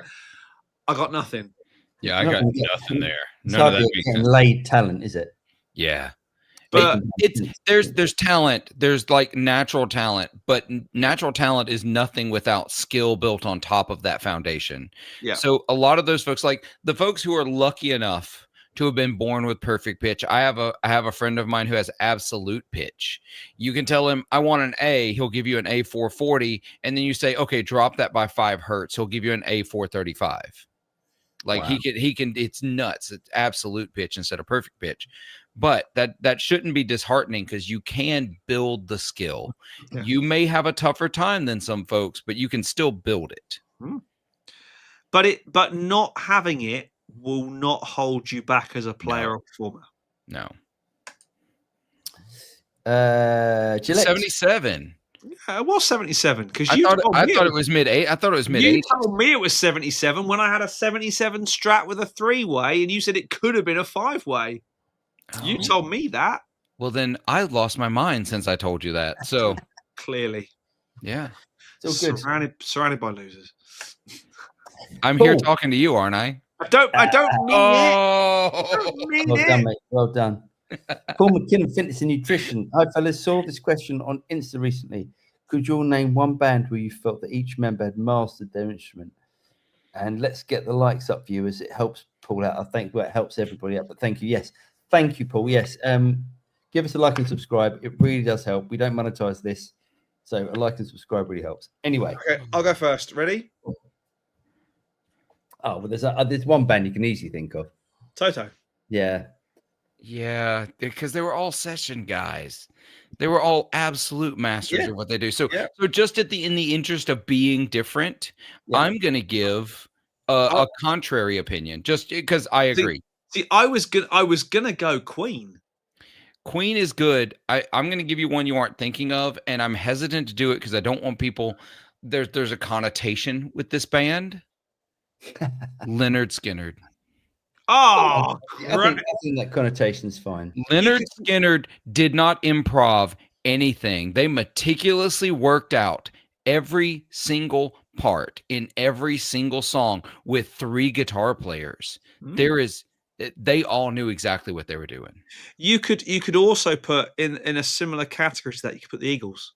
Yes. Another band where one everyone, each. No, it's one. It's not, I'm going with Toto. I'm going with with Toto. Toto. I'm having Toto. Leonard Skinner for Phil. I'm going to go Dire Straits. Oh, another. Kenny. I'm just If going you to say, if you fucking say King Crimson. it's King Diamond. King Diamond. King Diamond. Sorry. I was Return to Forever. Oh man. Yeah. What's Return to Forever? Chick Corea Chick Corea. and Friends. Yeah. Oh.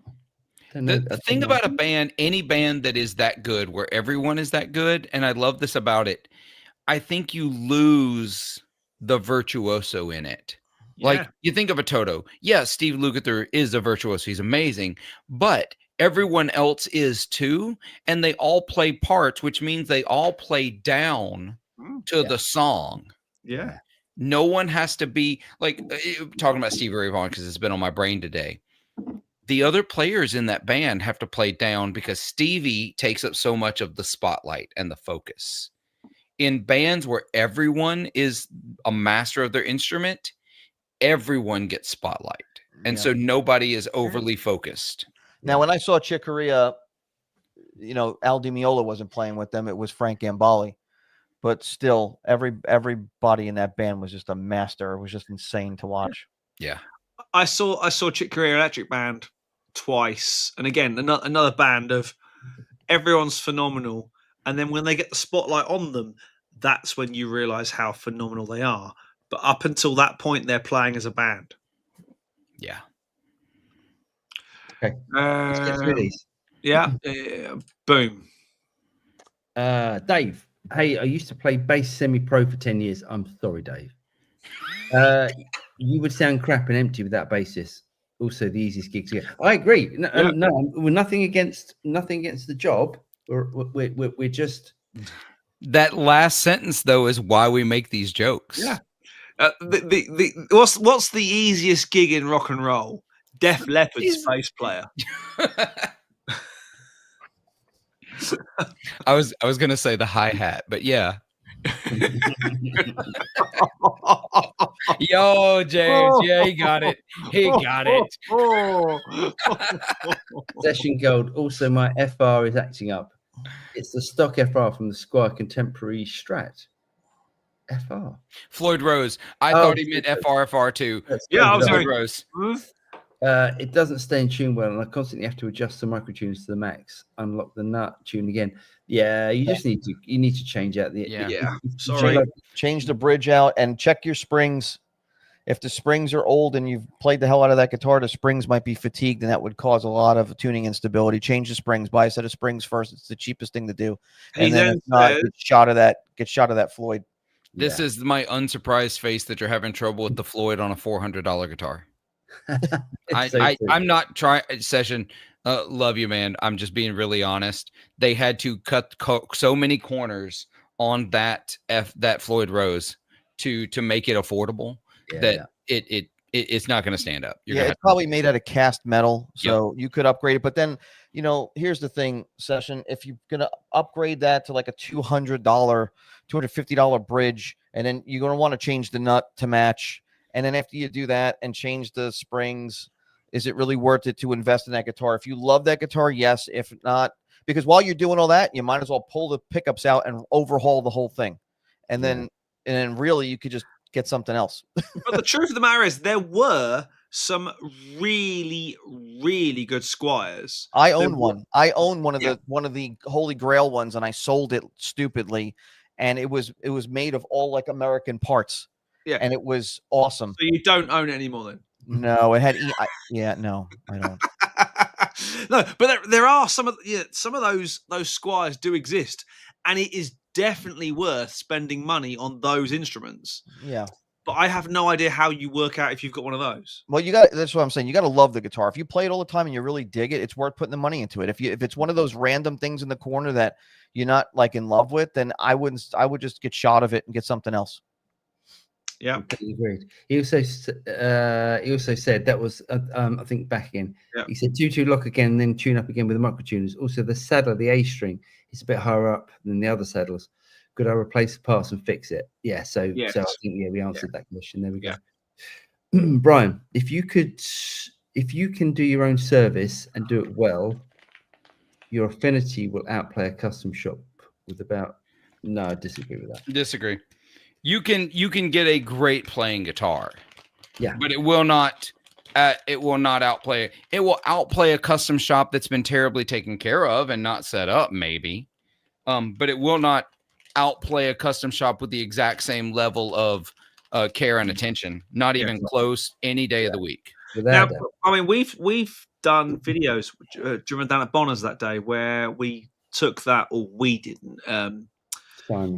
Simon took that Squire and made it a phenomenal playing guitar in about an hour and a half. Yeah.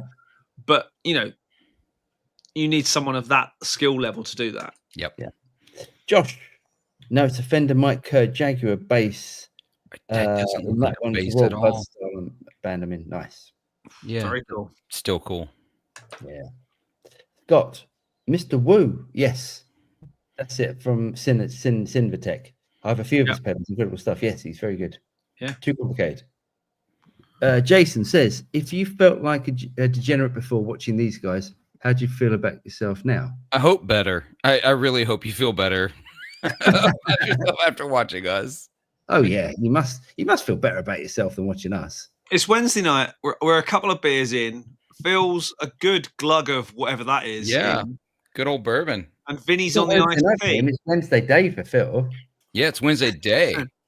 It's 3:45 for me. Yeah, but we all. I mean, if you didn't realize from earlier on, scroll back and realize that librarians are the second biggest drinkers on planet Earth after primary school teachers. And I take off, or I work early hours so that I can come spend time with y'all, so that I can also have this kind of time to be with y'all. You greatly drink heavily. Great. Drink heavily. Oh, I have an H90 in the loop and my H9 in front of me. Nice. Big boys toys. Jeff, my Era 30 due in June is still a little way off. Wow. I've been chatting with Matthew Smith via email and I'm more keen than ever. I told them it's your fault that I wanted one of these in the first place. It's amazing amp. It's my favorite amp I've ever played. You're going to love that amp. You're going to truly, truly love that amp. Played one at NAMM. And if I didn't already have something that sort of fit that sound in my amp arsenal, I'd have bought one. Yeah, it's really good. Yeah.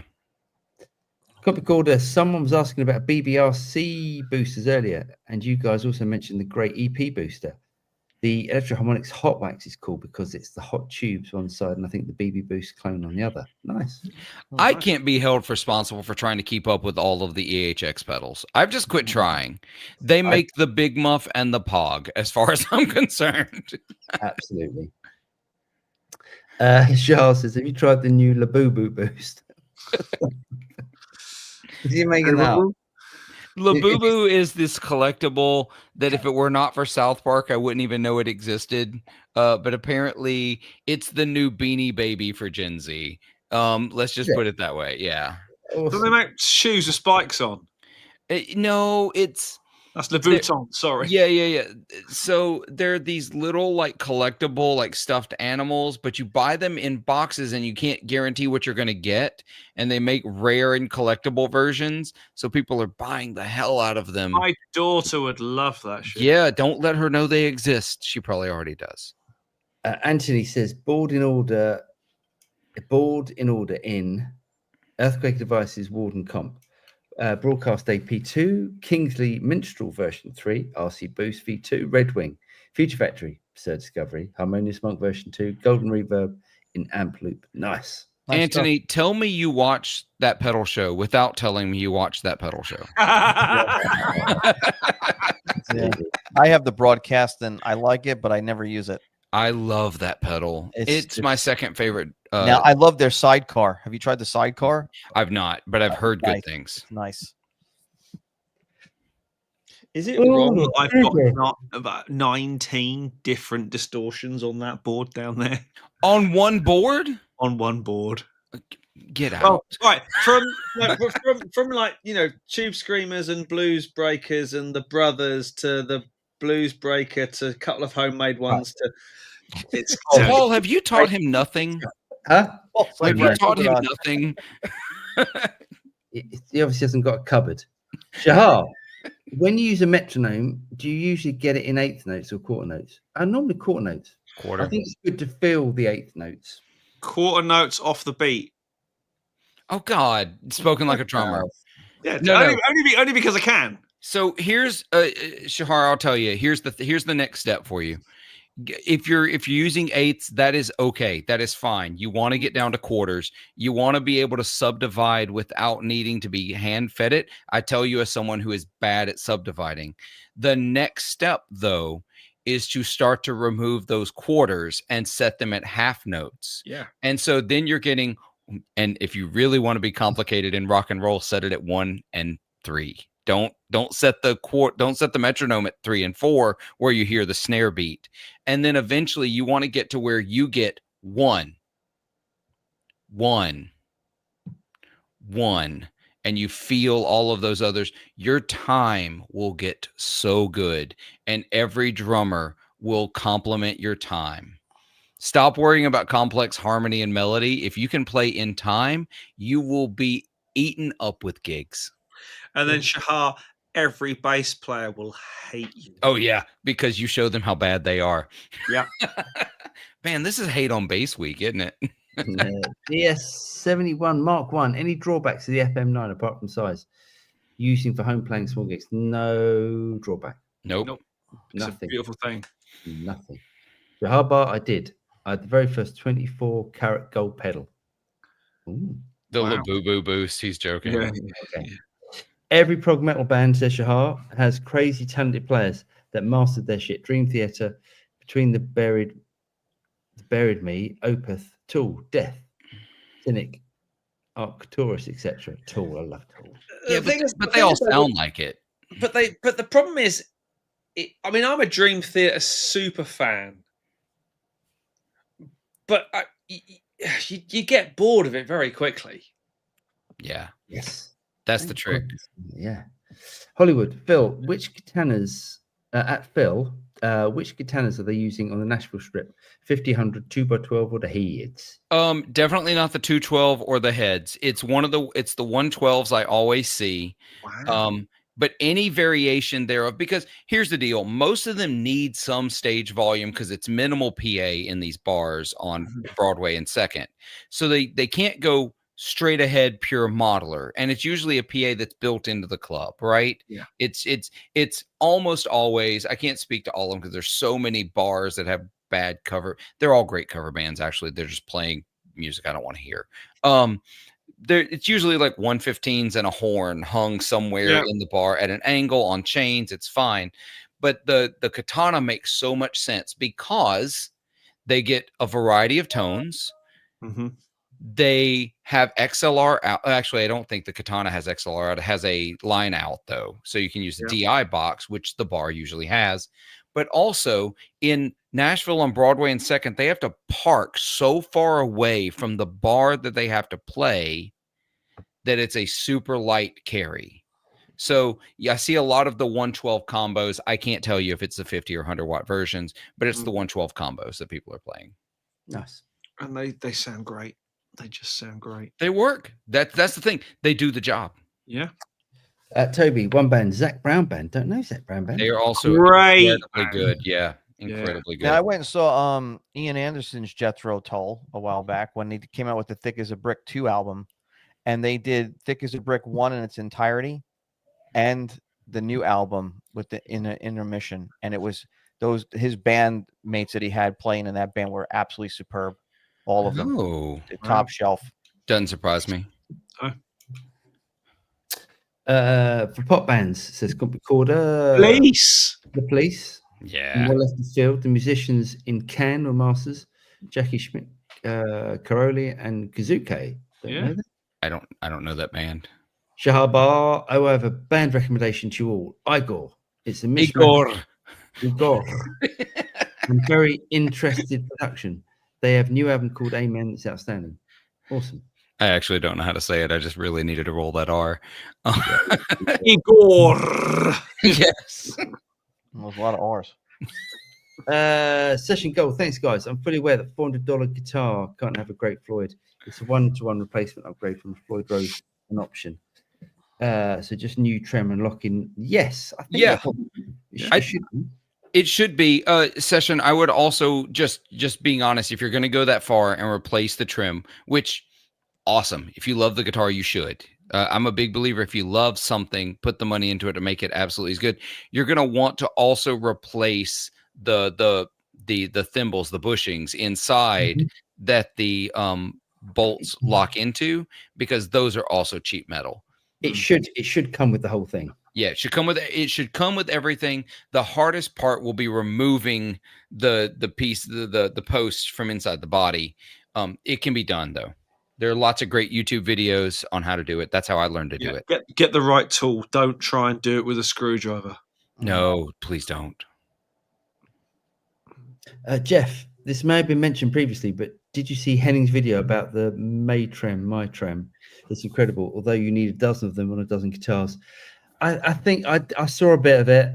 I can't see it taking off. I think I watched it and I think it's fascinating. I think it makes a great point because the travel obviously doesn't mean the same pitch for every string. Did you look at the price on one of those? Oh no, how much are they? So it's in Swedish crowns. I think it was Swedish. Krona or crown. I can't remember if it's Swedish or Swiss, one of the others. But if it's Swiss, it's francs. If it's Swedish, it's crowns. Yeah, but it's CHF. What is CHF? That's Swiss francs. Okay, Swiss francs. It's Swiss francs. I didn't even bother looking at shipping or any potential tariffs or customs. Just straight francs to dollars conversion. It's $750. Yeah. I didn't look at it, but does it work similar to like a trans trem on a Steinberger, where when you pitch down or up, everything stays in its yes, that's it. Although you can do that with it, but it also you can negate certain strings and just have other strings being affected. Like he made it do a B-bender thing in the video for the little bit I watched of it. It seems like a cool idea.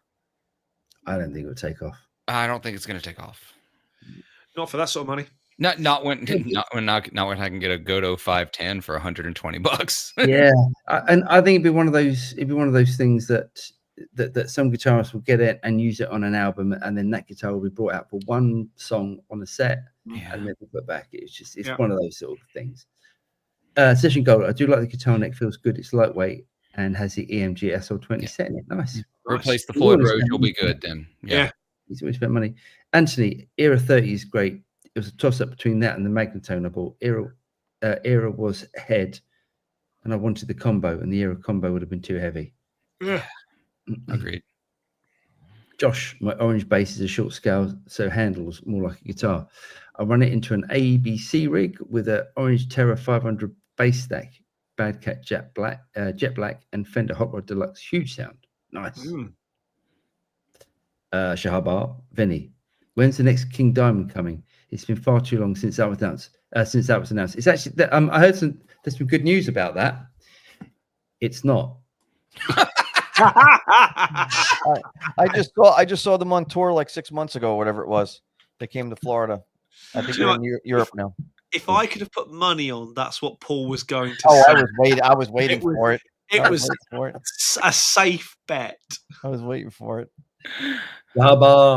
Great show, guys. Have a great week. Looking forward to hear back from the Guitar Expo. We're going to be doing some videos being released on the days, so we're going to try and get a video out per day.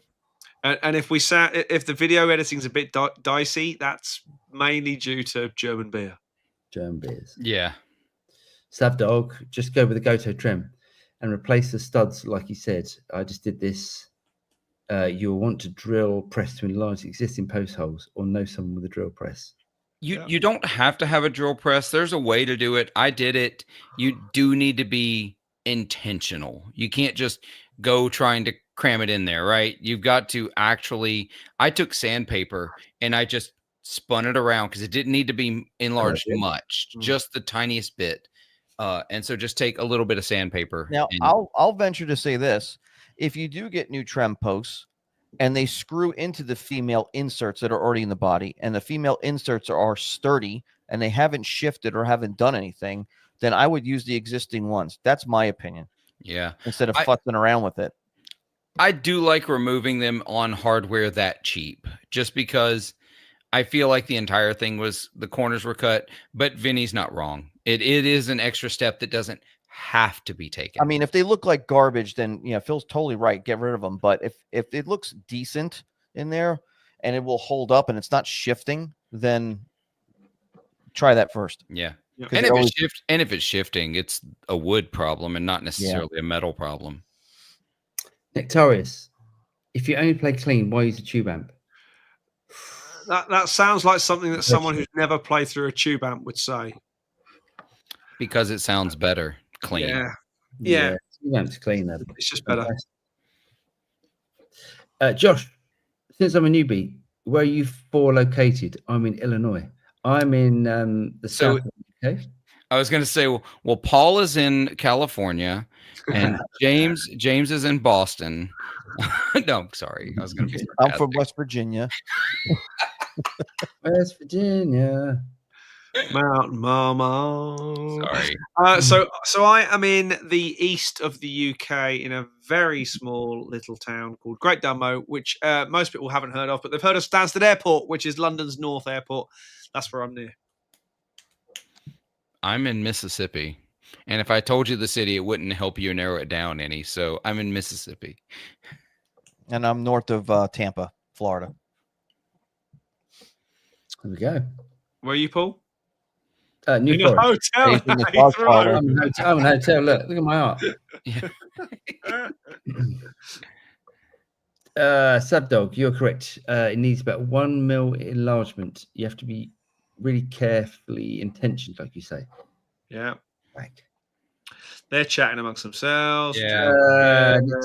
Yes. Hi guys. What's your thoughts on the new Black Star Doug Aldrich DA100 Ruby amp? I think it sounds great, but given half of it is digital, the ongoing serviceability after the warranty has me worried. I'd have to try it. I sort of heard some bits. I wasn't that blown away with it, but I need to try it out. I think Black Star are at Guitar Summit, so maybe we'll get a chance. Yeah. Josh, been through Mississippi many times on the way to Pensacola. Oh, yeah. Poplarville. Bill, I'm a good ways from Poplarville. I'm up in northeast Mississippi, in Starkville, Mississippi. Right. Well, we're gonna end tonight with a quartet of ready. Wait, do you not have a stupid comment? Do you not have a stupid comment? Willie. No. Oh, damn. No stupid comment. 1, 2, 3. Willie. Well done, Willie. Good man. Willie. No. For some reason, the internet twats haven't been about this. And the only stupid comment we got, we couldn't understand because it was in Cantonese or Mandarin or something in hieroglyphs. So I'm afraid nothing. Ladies and gentlemen, I'm going to bail very early because, quite frankly, I've got to get up in not way long enough to pick me up. Yeah, quite frankly. It's been an absolute pleasure this evening, as always, on a Wednesday night. Thank you to my my dear friends from the other side of the world, Vinny the Axe, 40 Watt Phil, my partner in crime, Mr. Drew, and myself. We'll see you next week. We'll probably still be hungover because that's what German beer does to you. You're not drinking. It's a dry event. Yeah. No Phil, she's gone to bed now. It's okay. Have a great week, everyone. We'll hopefully get loads of content out to you while we are in the beautiful German city of Mannheim, between the ridiculous restaurant food and beers and stuff. Have a great week. Have a great weekend of gigging and stuff, and we'll see you on the other side. Night. Cheers, guys. Peace out. Bonus nachos. Bye-bye.